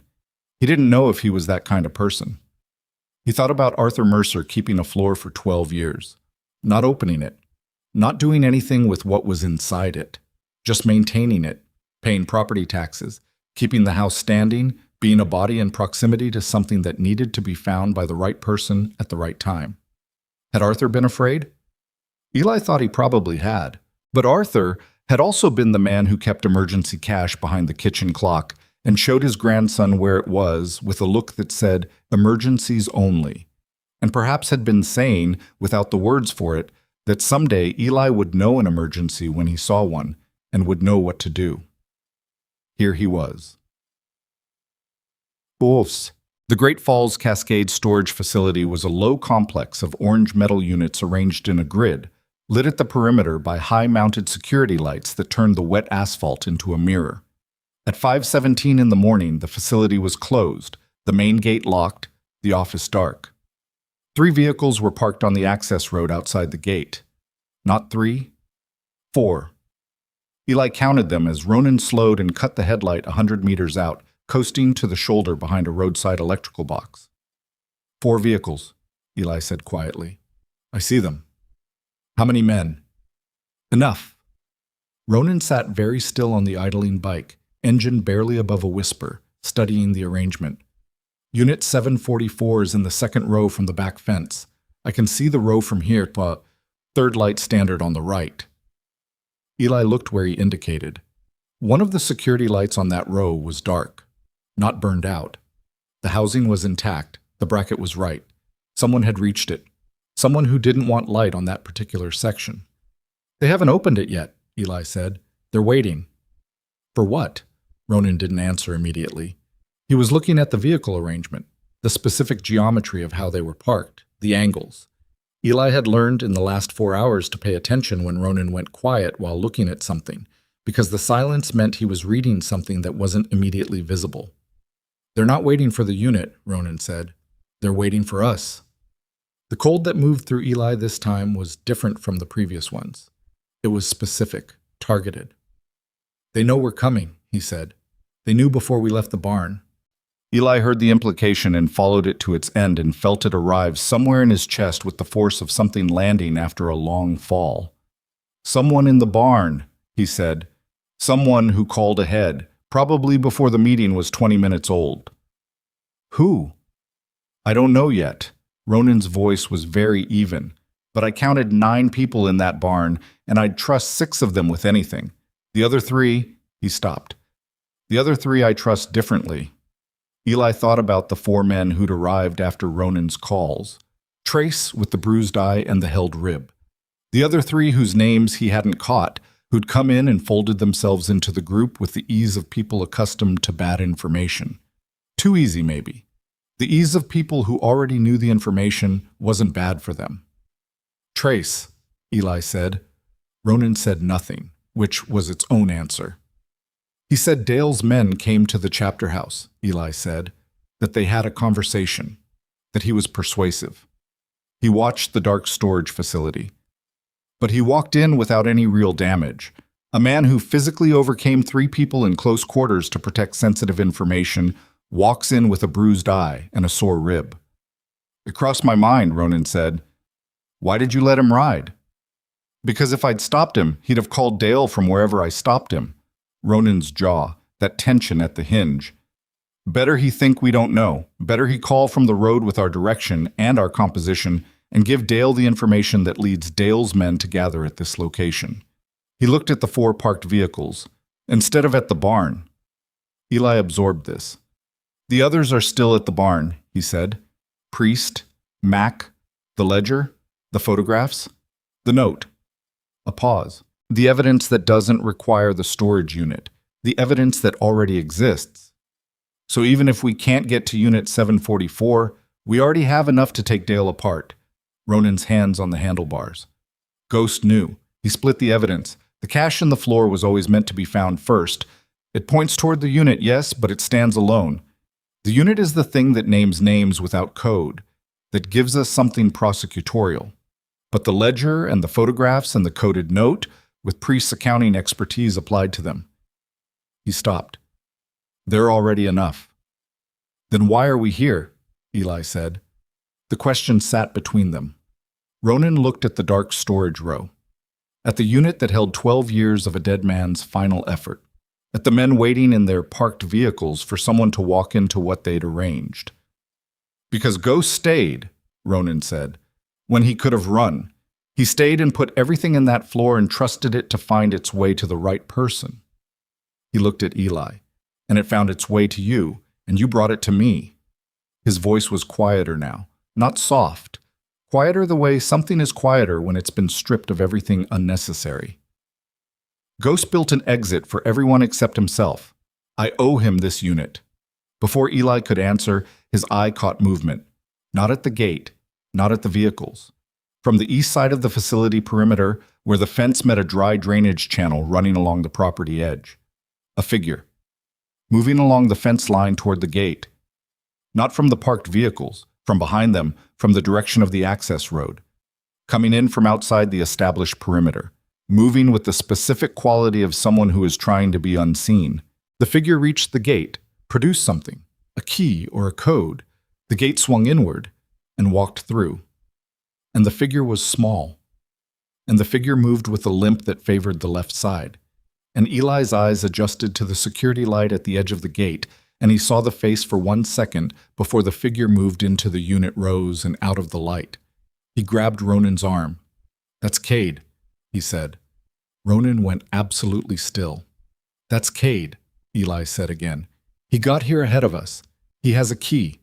A facility key, not just the unit key. He's already inside."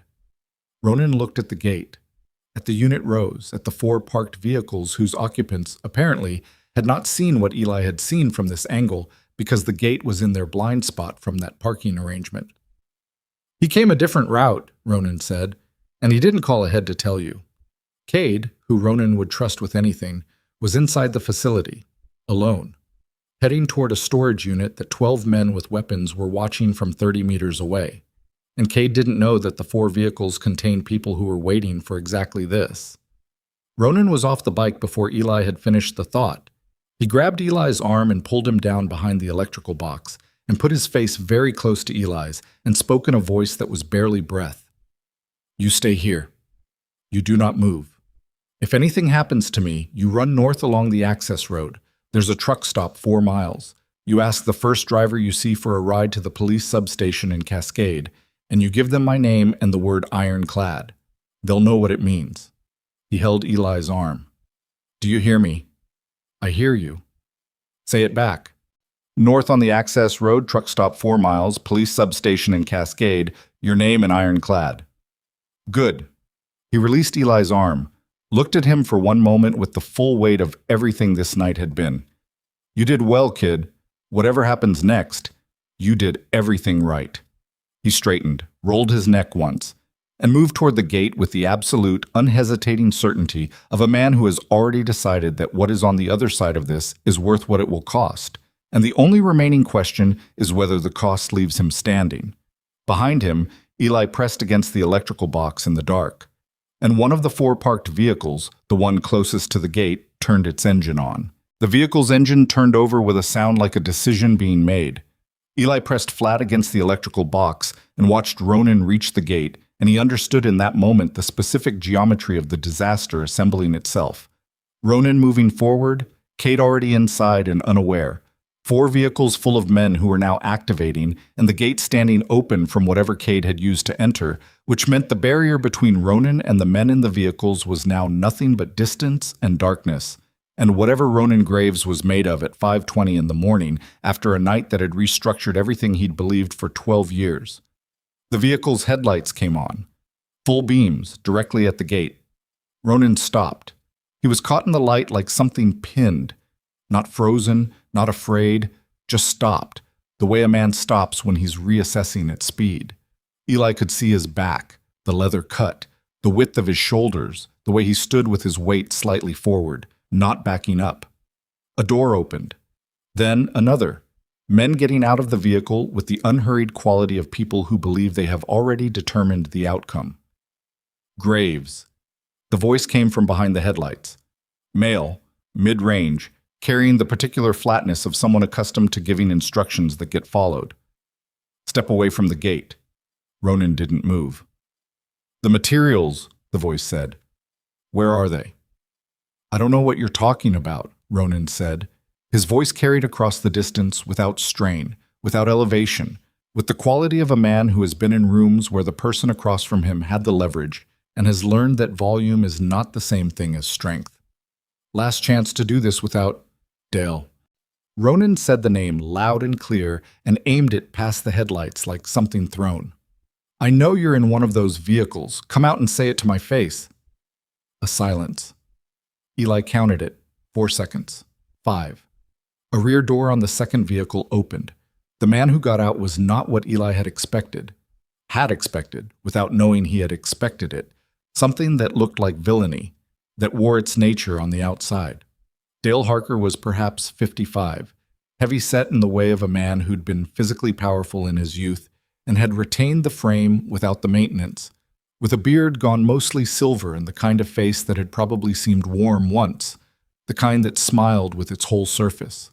He wore a cut, iron revenant colors, VP patch, below his name.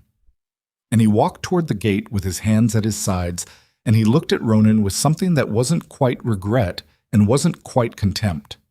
Something more practiced than either. You always needed things to be direct, Dale said. He stopped 10 feet from Ronan. Between them the gate stood open, a threshold neither had crossed yet. That was always your thing, face to face. Say it out loud. 12 years, Ronan said. 12 years, Dale agreed, as if it were a mutual accomplishment. Ghost made a choice. Dale's voice didn't change. He could have been managed. He found something he shouldn't have found, and I approached him. I gave him options. I offered him a percentage and a clean story, and he refused. He made his choice. He refused to help you traffic people. He refused to understand the scope of what I'd built. Dale tilted his head slightly, the movement of a man correcting a mischaracterization. This isn't trafficking, it's logistics. It's the movement of resources along established channels. The moral categories you're applying. He's been dead for 12 years, Ronan said. I buried an empty casket. I told his mother he betrayed us. Something crossed Dale's face. Not guilt, more like mild inconvenience at the emotional content of what Ronan had said. That was unfortunate. The word landed. Ronan's hands, at his sides, closed into fists and opened again. The materials, Dale said. Tell me where they are and this ends here. You walk away. The club continues. Whatever story you need to tell yourself about Ghost, fine. Tell it. I'll be gone in 48 hours regardless. I'm not asking you to protect me. I'm asking you to step aside. Like you asked Ghost. I'm asking more nicely than I asked Ghost. The two remaining vehicles had emptied now. Eli could count silhouettes against the headlight spill, 8 or 9 men arranged in a loose formation behind and beside Dale. Armed from the way they held themselves, though nothing visible yet, Ronan stood alone in the gate with nothing at his back but the dark. And then something happened that Eli felt before he saw. A sound. No, the cessation of a sound. Something that had been so continuous he'd stopped registering it. The ambient silence of the Montana pre-dawn, which was not actually silent, which had beneath it a low-frequency vibration that Eli had been attributing to the security lights, or the distance, or the blood, in his own ears. He hadn't been attributing it correctly. The sound resolved into what it actually was in the moment it became impossible to mistake. Engines. Multiple engines coming from the north along the access road, and from the east along the drainage channel road, and the specific harmonic of multiple motorcycles running together that is different from any other kind of engine sound in the world. Not the sound of vehicles, but of a formation, a deliberate acoustic presence that carries information before it carries people. The iron revenants came around both ends of the access road at the same moment. Not 9. More than 9. Because Ronan's calls had gone to chapter members across 2 counties, and the ones who were coming hadn't all gone through Sutton's barn, had been given a location and a time, and had arrived via routes that Trace and whoever else had called ahead about hadn't known to monitor. Eli counted headlights, stopped counting at 14. The motorcycles arranged themselves in a line across the access road behind Dale's vehicles, and a second line across the drainage channel road, and the sound of that many engines at idle in the pre-dawn dark was a physical thing, something you felt in your chest cavity, something that had nothing to do with intimidation as a performance and everything to do with the simple reality of 14 machines and the men on them who had ridden through the night because someone they trusted had asked them to. Dale turned. He looked at the headlight array behind his vehicles with the expression of someone recalculating. Cade came out of the storage facility's interior gate. He moved without hurrying, which was the most alarming thing about it. Came through the gate and stood beside Ronan and looked at Dale with his scar-pulled face and said nothing at all. In his hand was a metal document box, the kind with a handle and a locking clasp, old and slightly rusted and very solid-looking. "Found it on the first try," Cade said to Ronan. Not loud, conversational. Ghost labeled the unit, inside the doorframe, scratched into the paint with a nail or something. A pause. "He wrote your name." Ronan looked at the box. Dale looked at the box. And everything that happened next happened because of what was inside it, what it represented, what it had cost to put it there, and what it would cost to have it opened. And Dale Harker made the calculation that 12 years of building an exit strategy had been pointed toward this specific moment, and the math didn't favor waiting. "Take it," he said. Not to Ronan. Behind him. The men moved. What followed was not a movie fight, was not choreographed, was not clean, did not have clear sightlines or obvious outcomes. It was the extremely loud, extremely fast, extremely costly business of human beings in physical conflict in a confined space with uneven information and asymmetric capabilities, and the kind of fear that doesn't make people smaller, but makes them do things that their undamaged selves would consider impossible. The first man came at Ronan from the right, and Ronan moved left with a speed that didn't match his size, which was always the thing that surprised people. Moved left, and the man's momentum carried him into the gatepost with his shoulder, a sound like a bat hitting soft wood, and the man went down and stayed there. The second came lower, and Ronan met him differently, used the forward movement rather than deflecting it, and they went down together against the fence with the chain link sounding like a chord being struck, and Ronan came up and the other man didn't. Cade had put the document box behind him against the gatepost before the movement started, had anticipated it, had set it down with the specific careful deliberation of a man who is about to need both his hands and knows it. He was compact and fast in a way that his stillness didn't advertise. The road captain's body moving with the economy of someone who had navigated this kind of geography many times and had survived it by spending no energy on anything that didn't need to be done. 3 of Dale's men had moved toward the motorcycles on the road, toward Priest and Mac and the others who were maintaining the perimeter. Eli could hear the confrontation from where he was, the sounds of it, could map it approximately by the sounds. Shout, impact, the specific thud of someone losing their footing on wet asphalt, the revving of an engine used as a wall to push someone back.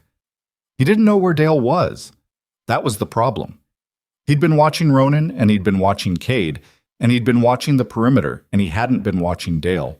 And when he looked at the space where Dale had been standing, Dale was not there. Eli looked left, right, at the vehicles, at the gate, at the storage facility interior where Cade had left the gate open coming out, at the document box against the gatepost, which was inside the facility, which Cade had set down inside the facility before coming through the gate to stand beside Ronan, which was unattended. Eli left the electrical box. He moved along the fence line, parallel to the facility perimeter, staying out of the headlight spill, using the shadows at the base of the fence. He was fast. Had always been fast. One of the physical things that had survived the years of inadequate food and inadequate sleep. The wiry speed of a body that had been maintained by necessity rather than comfort. He reached the facility gate from the side angle, where it was hinged, and came through it into the interior lane between the unit rows. The lane was dark. The unit row where Dale's people had killed the light was to his right. 30 feet away, 40. He could see the document box against the gatepost where Cade had left it, could see the orange metal units in their rows, could see a figure moving fast from between 2 units toward the document box. Dale. He'd come through somehow, over the fence or through a gap, had been moving while his men were generating noise and action at the gate, had used the confusion as cover with the practiced skill of a man who understood that the fight visible to everyone is rarely where the actual decision gets made. He was 10 feet from the document box. "Hey," Eli said. Not loud, just the word. Dale stopped, turned, looked at the 14-year-old boy standing in the lane between the storage units. Something moved across Dale Harker's face that Eli hadn't seen there before. Not calculation, not the practiced warmth or the managerial flatness. Something older. The face underneath the face, the thing that's left when the situation strips the performance away. "Kid," Dale said, "go back to the road." "No. I'm not going to hurt you." "I know," Eli said. Which was not entirely true, but was true enough. Dale needed to run, and hurting a child in a Montana storage facility was not compatible with running. "You need to get past me to get to the box, and you're not going to get past me." Dale looked at him. Eli looked back. 14 years old, jacket torn at the shoulder, cold all the way through, 3 days of buses and crackers and sleeping in stations, standing in a storage facility lane between a man who had killed someone Eli had never met and a dead man's last message. He didn't move. "Your grandfather," Dale said. "Arthur Mercer." Something in Eli's chest went cold and specific.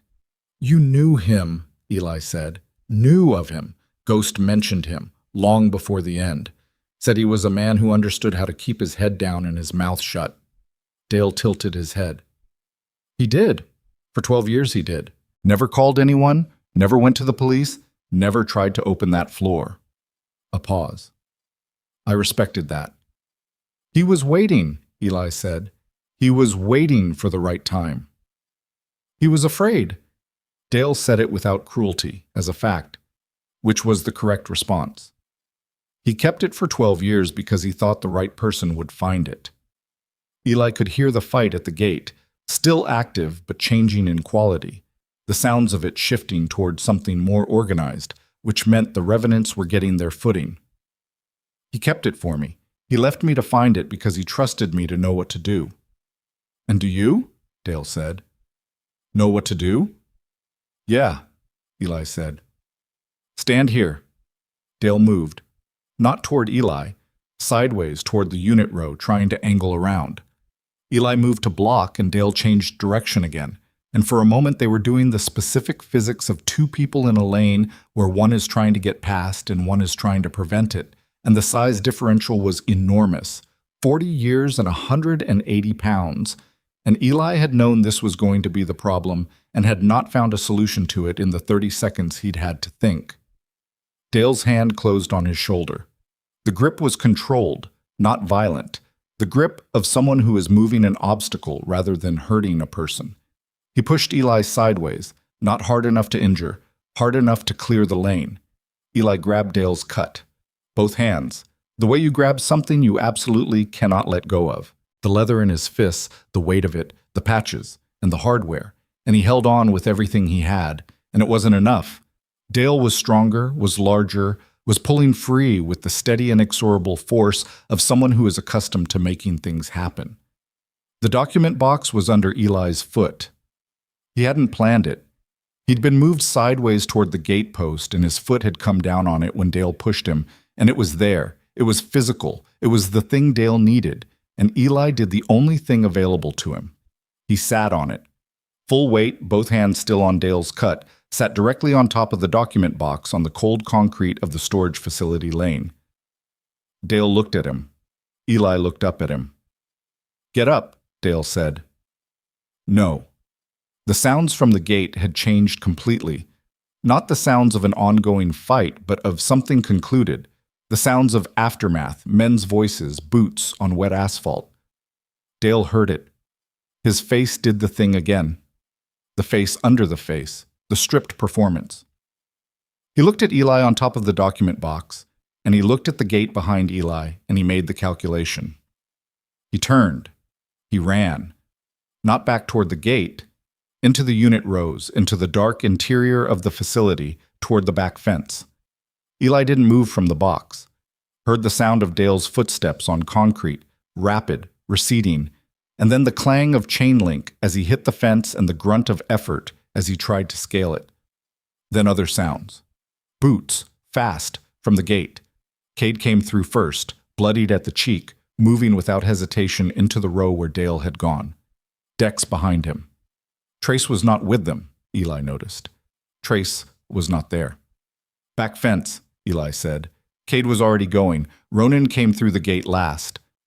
Eli's say. He was bleeding from a cut along his forearm that had soaked through his jacket sleeve and was dripping at his wrist, and he moved with a controlled hitch in his step that suggested something in his right side had taken damage, and his face was absolutely present.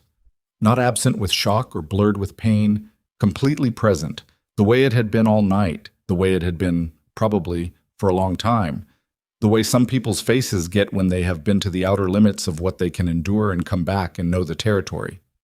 He saw Eli on the document box. He stopped, looked at Eli, at the box, at the direction Cade had gone. "He ran," Eli said. "Back fence." Ronan looked at Eli for a moment with an expression that Eli couldn't fully decode. Not relief exactly, not gratitude exactly. Something that partook of both and also of something older that Eli had no name for yet.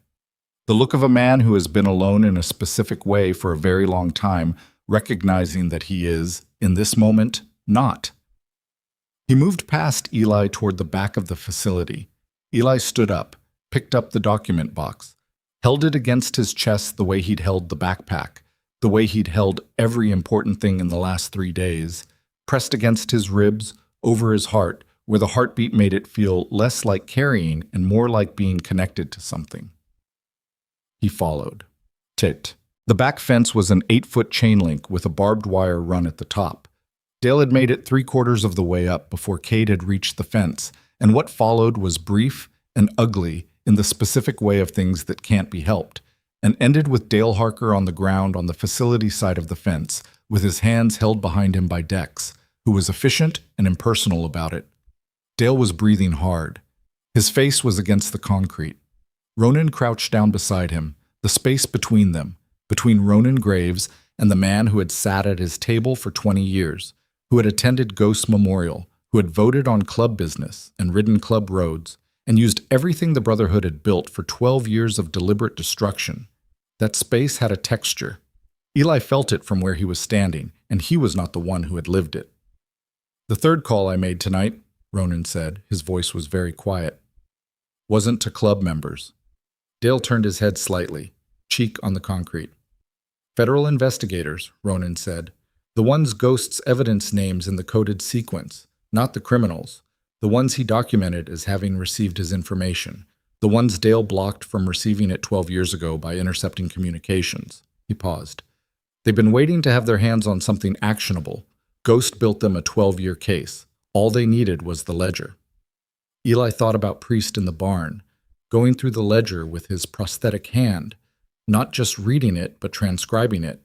He'd been on his phone, Eli had noticed, had assumed he was looking up reference information. He hadn't been looking anything up. He'd been sending. "It's already gone," Ronan said to Dale. "The ledger, the photographs, the note. Priest sent everything 4 hours ago. The investigators already have it.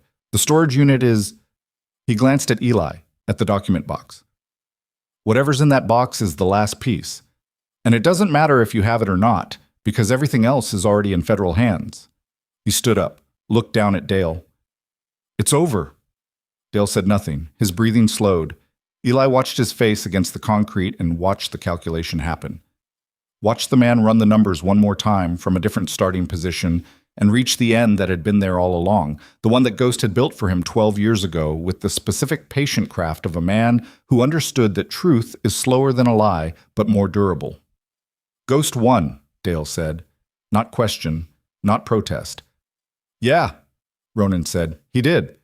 The sound of approaching vehicles came from the road, multiple and different from the motorcycles, the heavy regulated sound of law enforcement. Red and blue light began to strobe at the facility entrance, diffused through the pre-dawn mist into something that turned the wet concrete and the orange storage units and the faces of the men in the lane into a shifting chiaroscuro of color. Eli stood holding the document box. Ronan turned and looked at him. 14 years old, torn jacket, 3 days of running. Standing in the middle of something enormous that had been set in motion 12 years before he'd understood any of it existed, by a dead man who'd trusted a Montana farmer who'd trusted his grandson to know an emergency when he found one. Ronan held out his hand. Eli looked at it for a moment. Then he put the document box in Ronan's hands.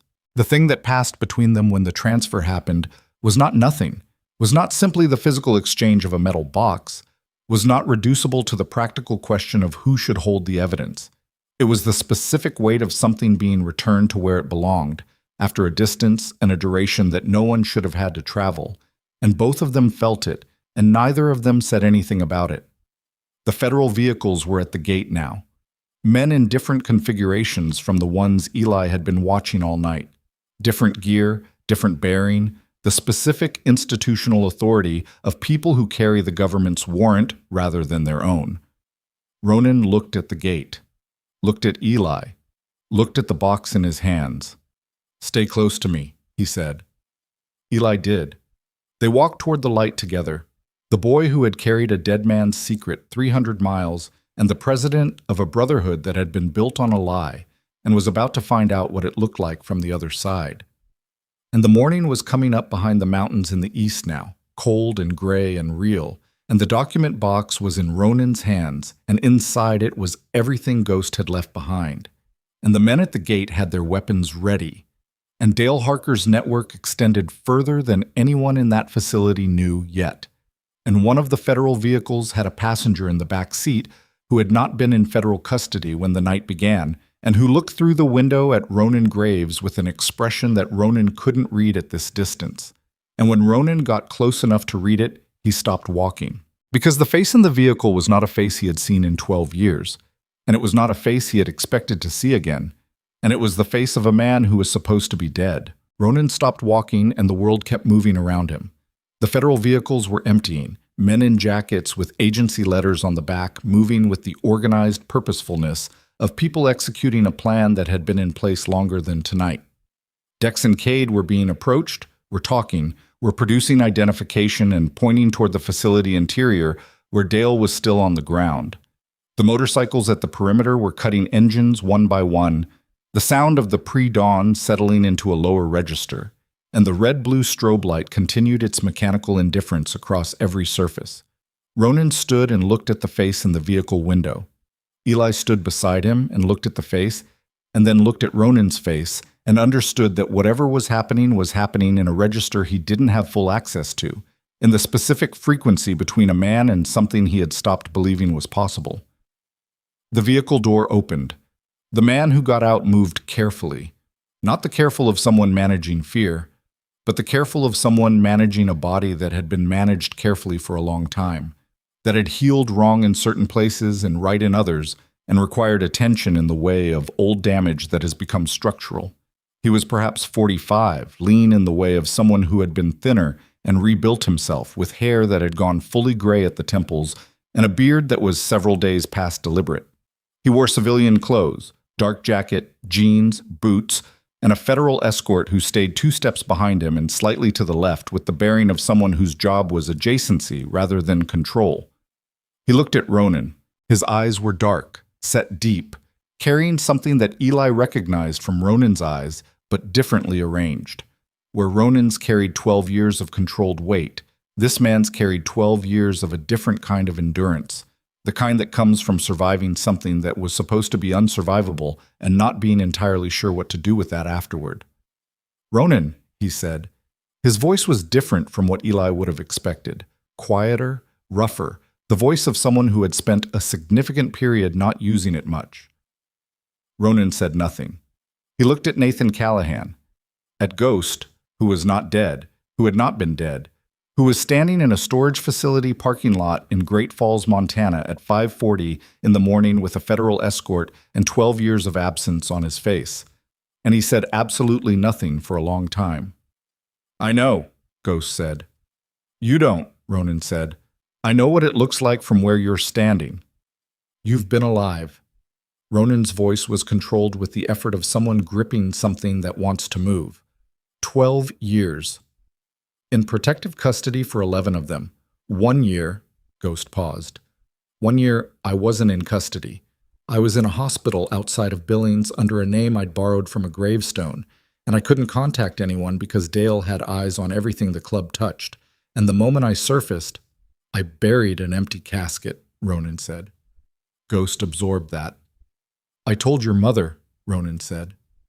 "Margaret. I sat in her kitchen and I told her that her son had betrayed his brothers and been killed for it. I watched her." He stopped, the jaw, the tension at the hinge. "I watched what that did to her."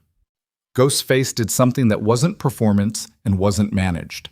It did the thing that faces do when someone says the specific true thing that costs more than the listener expected to pay. He looked down at the wet asphalt and he breathed for a moment and he didn't say anything. "She died 4 years ago," Ronan said. "Margaret. She died believing you were a traitor." The silence that followed that had a shape. It had the specific dense shape of something irreversible. The category of damage that cannot be undone can only be stood inside and acknowledged. "I know," Ghost said quietly. "I found out when I was in custody. They told me." A pause. "There wasn't anything I could—" "I know there wasn't." "Ronan, I know." Ronan looked at him. "I know why you stayed in the facility. I know why you couldn't surface. I read the draft message. I know what you tried to do and why, and what it cost you." His voice was level and exhausted and honest in the way of a man who has already done the accounting and knows the total. "I'm not saying it at you. I'm saying it so you know I've said it. So it's been said out loud by someone." Ghost looked up at him. "Margaret thought her son was a traitor," Ronan said. "She died thinking that.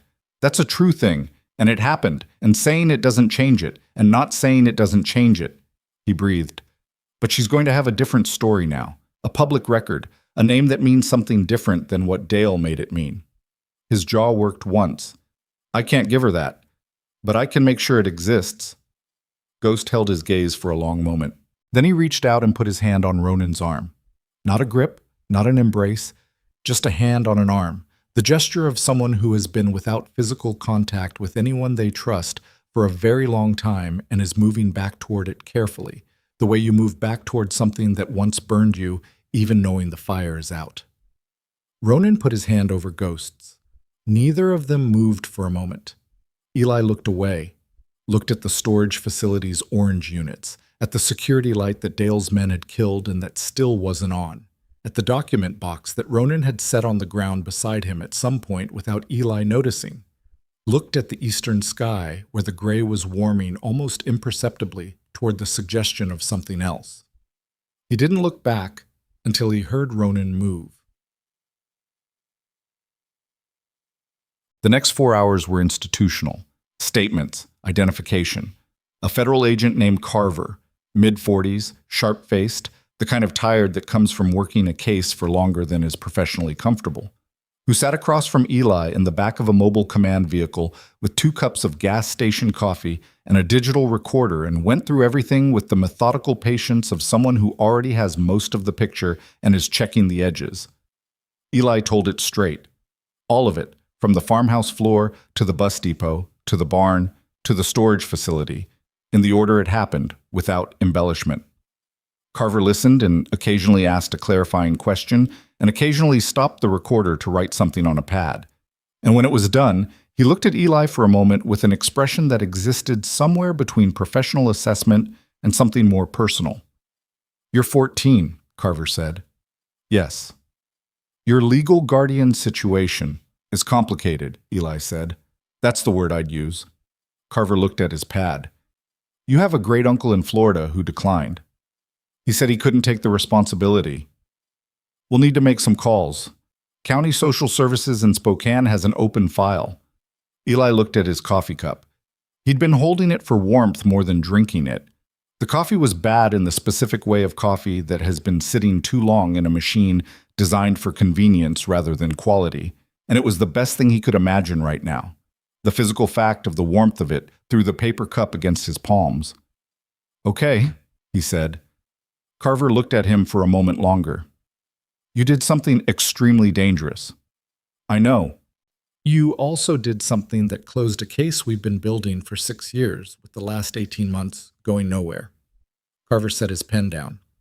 "The ledger Priest transmitted it's comprehensive. Ghost built something that a team of forensic accountants spent 12 years not finding. He built it in 3 days in a farmhouse and hid it in a floor." He paused. "Parker's network has 37 active participants across 4 states.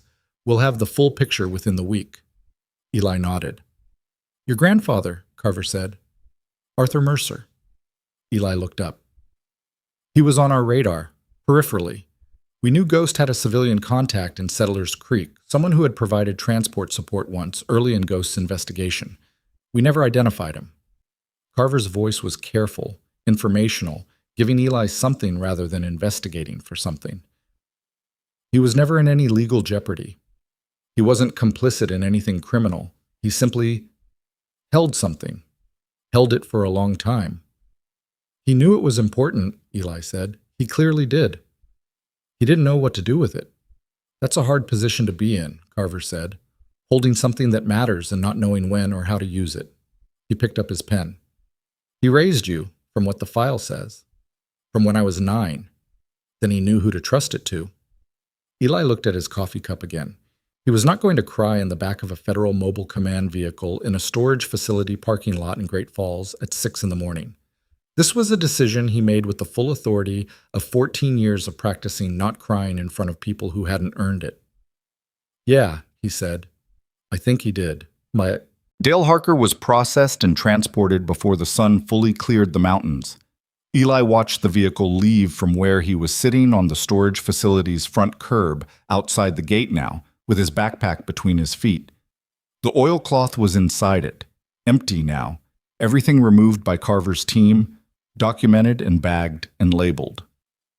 The backpack itself was just canvas and straps, lighter than it had been in 3 days, lighter than it had felt, and he sat with it between his feet because having it there was a habit that the night hadn't finished yet. Cade came and sat beside him. He didn't say anything for a moment. His cheek had been cleaned and butterfly taped by one of the federal medics, and he held 2 cups of something, better coffee than the mobile command vehicles.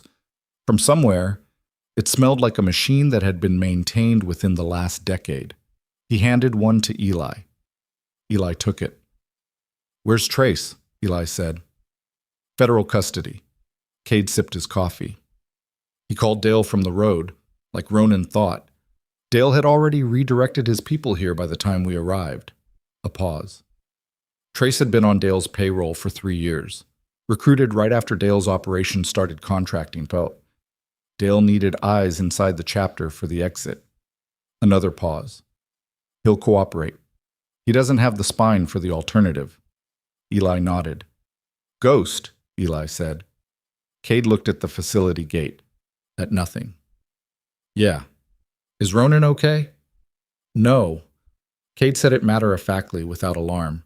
"He won't be okay for a while, but he'll be functional, which with Ronan is often the same thing until the okay catches up." He turned the cup in his hands. "Ghost being alive it's not simpler than Ghost being dead. It's more complicated. You understand that." "Because of Margaret," Eli said. Cade looked at him. "His mother," Eli said. "She died thinking he was a traitor. Him being alive doesn't fix that." "No," Cade said. "It doesn't." He looked at the gate again. "But Ghost being dead and a traitor is a story.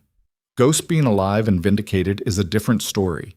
And the people who loved Margaret Callahan, her sister, her grandchildren, the people in whatever town she ended up in, they get to hear the second story instead of the first one. That's not nothing." Eli thought about that. Thought about the stories that get told about people after they're gone, and how the stories become the people in certain ways, become the thing the living carry forward, and how the difference between a true story and a false one isn't abstract when you're the one doing the carrying. "My grandfather," he said. "Arthur. He kept that floor for 12 years and nobody knew, and when he died nobody said anything about it. Nobody's going to tell a story about him being part of this." Cade was quiet for a moment. "We will," he said. Eli looked at him. "Iron Revenants," Cade said. "We'll know. We'll tell it." He said it simply, without ceremony. "The man who kept the floor. That's a name for it. The man who kept the floor so the truth could come out." He sipped his coffee. "That's not nothing either." Eli looked at the lightening sky. "No," he said. "It's not." Yeah. The social services question resolved itself, temporarily, through the intervention of federal bureaucracy moving in an unexpected direction. Carver's team flagged Eli's file as a material witness and cooperating juvenile, which created a 90-day protective status that superseded the open Spokane case and gave everyone involved time to figure out what came next. This was explained to Eli by a woman named Sandra, who had driven 4 hours from the state's Victim Services Office and who delivered the information with the specific practiced gentleness of someone who has given uncertain news to young people many times and has gotten better at it without being able to make it not uncertain. 90 days, Sandra said. "And after that," Eli said, "we look at options." She held his gaze, which he appreciated. "Your file will be different now than it was. That changes what options look like. The great uncle in Florida may not be your only option," she said carefully. "There are other avenues." He nodded and didn't ask further. Not because he wasn't afraid of the answer, but because he understood instinctively that some questions need time before they have an answer worth hearing. He was sitting in the diner adjacent to the storage facility complex, a low building with a gravel lot and a sign that said Della's in orange letters, the kind of diner that exists because truck stops and storage facilities generate hungry people at odd hours. The breakfast rush, such as it was, had started around the time the federal vehicles were wrapping up their facility work, and the smell of the place, coffee and eggs and something sweet being cooked, the dense warm smell of a kitchen that had been running since before dawn, had reached Eli through the open door and pulled him inside with something close to physical need. Sandra left to make calls. Eli sat with a plate of eggs and toast that Ronan had ordered for him without asking, had simply appeared from the counter and sat down, and ate with the specific attention of a body that has been running on crackers and adrenaline for 72 hours and is now being given something real. The booth was large. It filled up. Ronan, Cade, Dex, whose cut above his eye had been properly butterfly taped, and who ate with the methodical focus of a man treating food as maintenance. Priest, who had driven up from the barn with Mac and arrived at the diner looking alert and slightly smug, which was the expression of a man who had sent 12 years of evidence to federal investigators at 3 in the morning and been correct about its significance. Mac, who ordered oatmeal and black coffee and said very little. Sutton, who'd come in from his ranch and sat at the end of the table and ate steak and eggs with a rancher's appetite. Ghost sat at the far end, not quite part of the table, not quite apart from it. A federal handler was at a separate table nearby. Not intrusive, present. Ghost had a cup of coffee and was not eating, and he looked at the surface of the table sometimes, and at Ronan sometimes, and at Eli once. And when he looked at Eli, there was something in it that Eli recognized without being able to name. The look of a man who has been told the shape of the journey his evidence made and is trying to put a face to it. Eli met the look. Ghost nodded. Eli nodded back. Oh, the thing about the aftermath of extreme events, Eli had learned in the general school of having had more of them than a 14-year-old ought to, was that the quiet was not peaceful. The quiet after an extreme event was its own thing. Not the absence of noise, but the presence of everything that the noise had been covering. All the things that had been held at bay by the operational demands of survival suddenly available to be felt. He sat in the booth with the remains of his eggs and felt all of it. His grandfather's kitchen, the ring of dried coffee in the mug by the sink, the smell of pipe tobacco in the walls, the stack of almanacs, the way Arthur had shown him the emergency cache with that specific weighted look, emergencies only, and the years between that moment and this one, and what Arthur had known that he hadn't said, and why he hadn't said it, and whether he'd been afraid or careful or simply waiting for the right moment that kept not arriving until it arrived without him. He didn't cry, but it was close, and he felt it close, and he let it be close because there was nothing to be gained from being hard about it. Ronan was looking at him, not staring, just the peripheral awareness of a man who had been tracking the room all night and hadn't turned that off because they were in a diner now. Eli felt it and looked up, and Ronan looked back without looking away, which was the particular honesty of someone who isn't going to pretend he wasn't looking. "You need to sleep," Ronan said. "Probably." Sandra sorted a placement for tonight. There's a foster family in Cascade. "Okay," Eli said. Ronan looked at him. "That's not the end of the conversation." "I know." "I'm saying it's not. I want to be clear that it's not." Eli looked at his coffee cup. "What does that mean?" "It means—" Ronan stopped, looked at the table for a moment. The burn scar on his neck caught the diner's light, the texture of it, the years it carried. "It means that you walked into a bus depot and put a dead man's patch on a table in front of me, and you didn't have to do that. You could have thrown everything in that backpack into the Yellowstone River and been done with it." He looked up. "You didn't." "It didn't feel like a choice," Eli said. "It was a choice. Everything you did tonight was a choice." Ronan's voice was level. "You had every reason to run, and you stayed. You sat on a metal box in the dark because it was the only thing you could do, and you did it." He paused. "That's not something most adults would do. That's not something most people would do." "Ghost stayed," Eli said, "when he could have run. He stayed to make sure the evidence was somewhere it could be found." "Yes." "I just finished what he started." "You finished what he started," Ronan said, "and what your grandfather held, and what Ghost trusted would eventually be findable." He leaned forward slightly. 3 people, 12 years, 1 floor, and then you." His eyes were steady. "You're not a small part of this story, Eli. You're the part without which none of the rest of it happens." Eli looked at the table. The diner sounds moved around them. The coffee machine, the short order bell, the low conversation of truckers at the counter, the particular density of a place that has been feeding people through difficult hours for a long time without asking too many questions. "I don't have anywhere to go," Eli said. The words were flat and factual. He'd said harder, true things this week. After 90 days, "I don't have... There's nobody."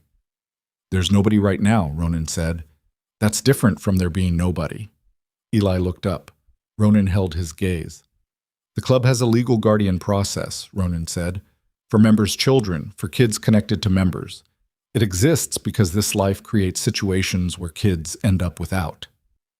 He was choosing his words with a precision that suggested he'd been thinking about this for several hours.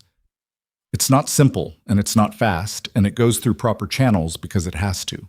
Social services, courts, background review. A pause. I'm not making you a promise I can't keep. I'm telling you the process exists and I intend to start it. Eli absorbed this. Looked at Ronan Graves, the burn scar, the broken finger, the creekwater eyes that had been carrying the wrong story for 12 years and were now carrying the weight of having the right one. Why? Eli said. Ronan considered the question seriously, which was the correct way to treat it. Because Ghost trusted your grandfather, he said, and your grandfather trusted you. And I've spent one night watching how you carry trust, and I think that chain of people deserves to continue. He picked up his coffee cup. And because you sat on that box. Something in Eli's chest moved. Not broke. Moved. The way something that has been very still for a long time moves when the conditions for stillness finally change. Okay, Eli said. Okay, Ronan said. Ghost left with his federal handler at 9 in the morning. He came to the table before he left, stood at the end of it and looked at the assembled men, his brothers, 12 years older and 12 years altered, carrying the sediment of all the time between, and nobody said anything for a long moment. The diner moved around them, indifferent and continuous. I'll be in testimony for 6 months, Ghost said. After that, he stopped. I don't know what after that looks like. It looks like whatever you want it to, Cade said. Ghost looked at him. You're being generous. No, I'm not. I'm being accurate. Ghost looked at Ronan last. The two men looked at each other with the specific weight of a friendship that had survived being told it was dead, that had existed underground for 12 years in the form of a floor compartment and a draft message, and a dead man's name in a VA waiting room, and was now having to figure out what it was on the other side of all that. I'm sorry about Margaret, Ronan said. I know. I'll make sure the record is clear. I know you will. Ghost put out his hand. Ronan took it. They held the handshake for a moment, and then Ghost walked out of the diner and into the morning light and got into the federal vehicle, and the vehicle left. And the table watched it go through the window with the silence of men who have said enough and know it. Priest refilled his coffee from the carafe. Mac finished his oatmeal. Dex looked at the window for another moment and then looked at his plate.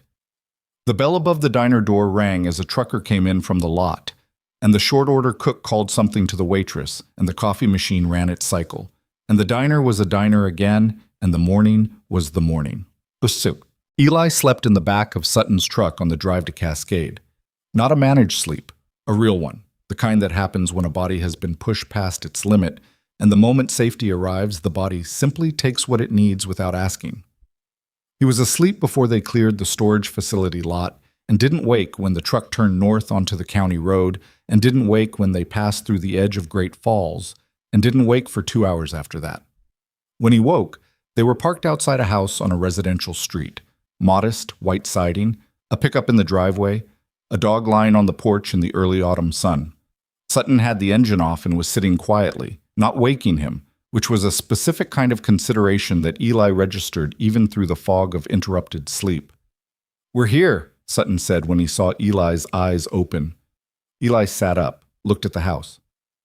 Foster family, Sutton said. Sandra called ahead. They're expecting you. Eli nodded. Reached for the backpack on the seat beside him.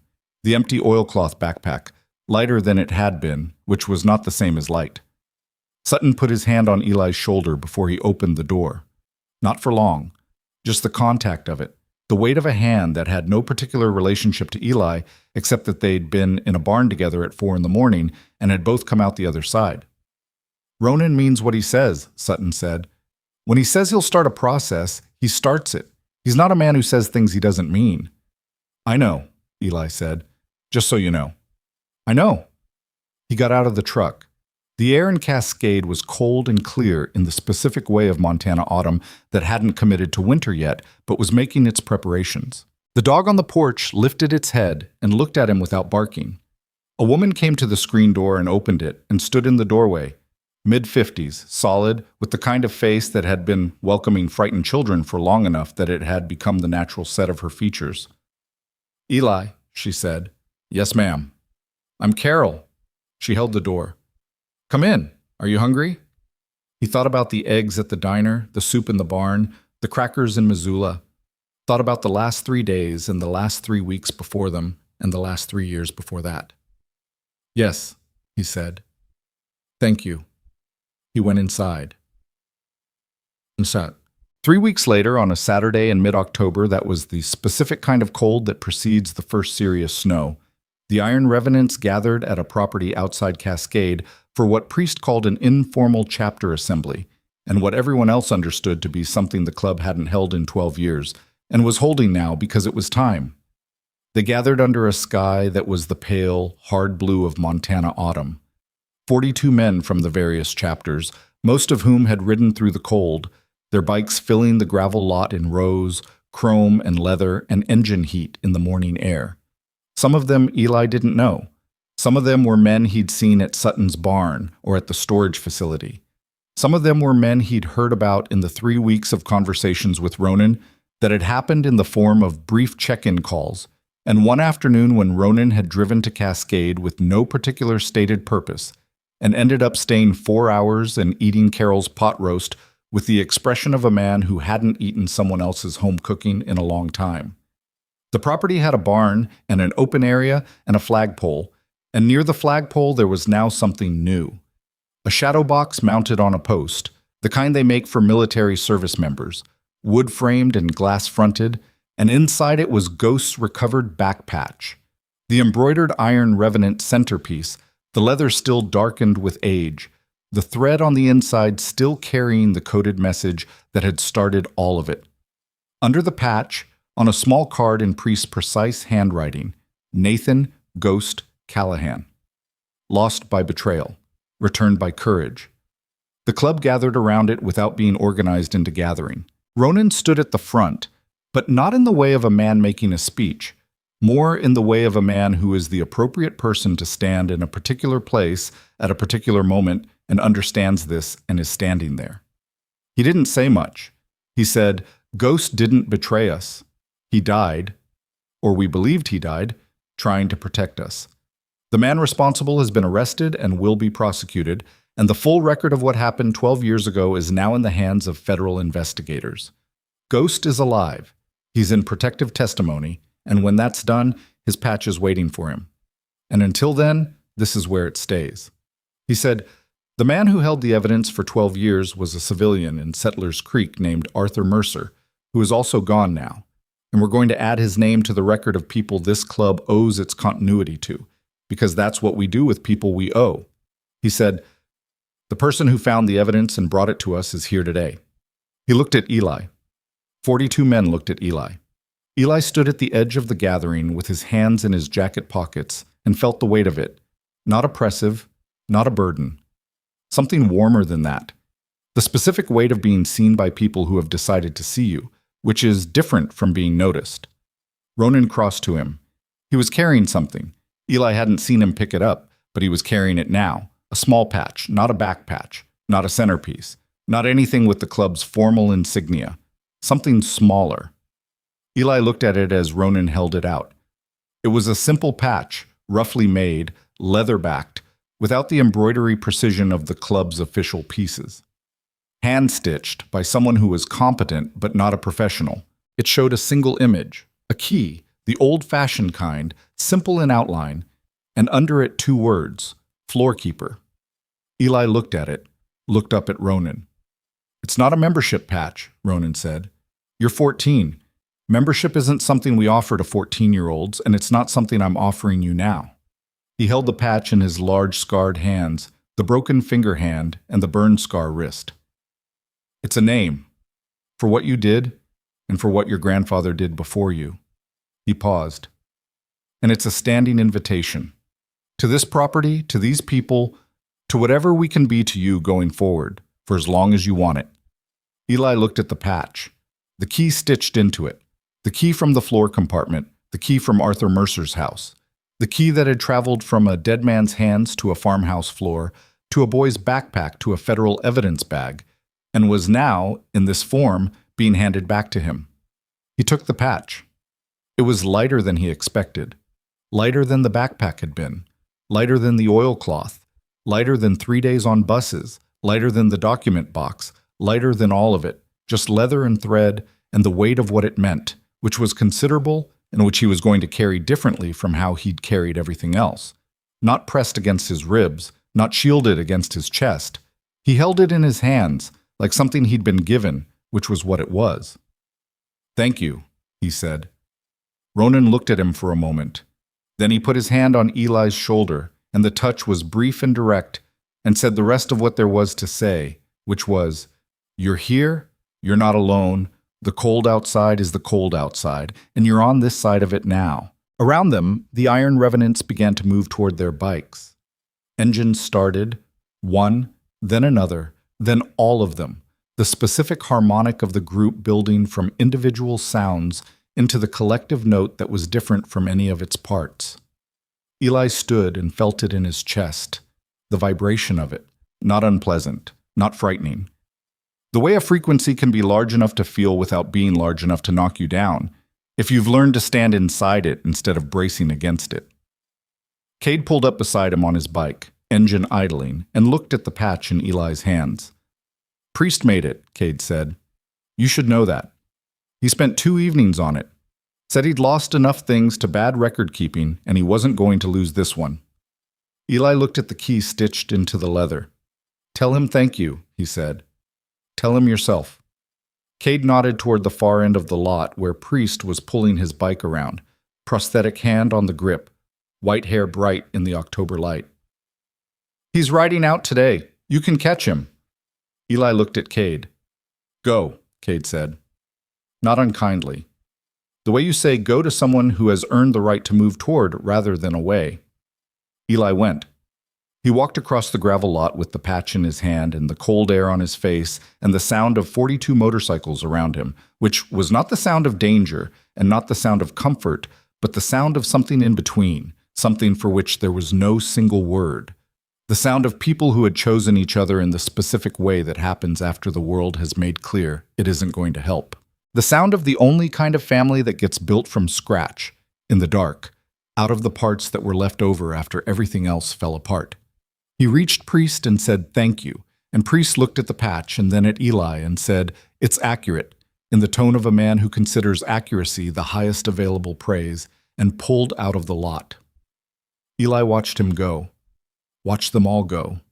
2 by 2 and then in formation, out of the gravel lot and onto the county road that led south and eventually to wherever all of them were going, which was many different places, which was also the same place. The road that runs forward and doesn't ask you to have been anything other than what you are. Ronan went last. He paused at the lot entrance on his bike, engine idling, and looked back once. At the shadow box on the post with Ghost Patch inside it, under the pale October sky, in the cold Montana air. At Eli standing in the empty lot with the floorkeeper patch in his hands. He held the look for a moment. Then he rode. Eli stood and listened until the engines were gone, until the sound had faded down the county road and become the memory of a sound, and the air was cold and still, and the sky was the hard pale blue of autumn, and Arthur Mercer's emergency cash had spent itself down to 0, and there was nothing left to run from. He put the patch in his jacket pocket, pressed his hand flat against it, against his chest, over his heart, and stood there in the quiet that wasn't empty, in the cold that wasn't hostile, in the beginning of whatever came next.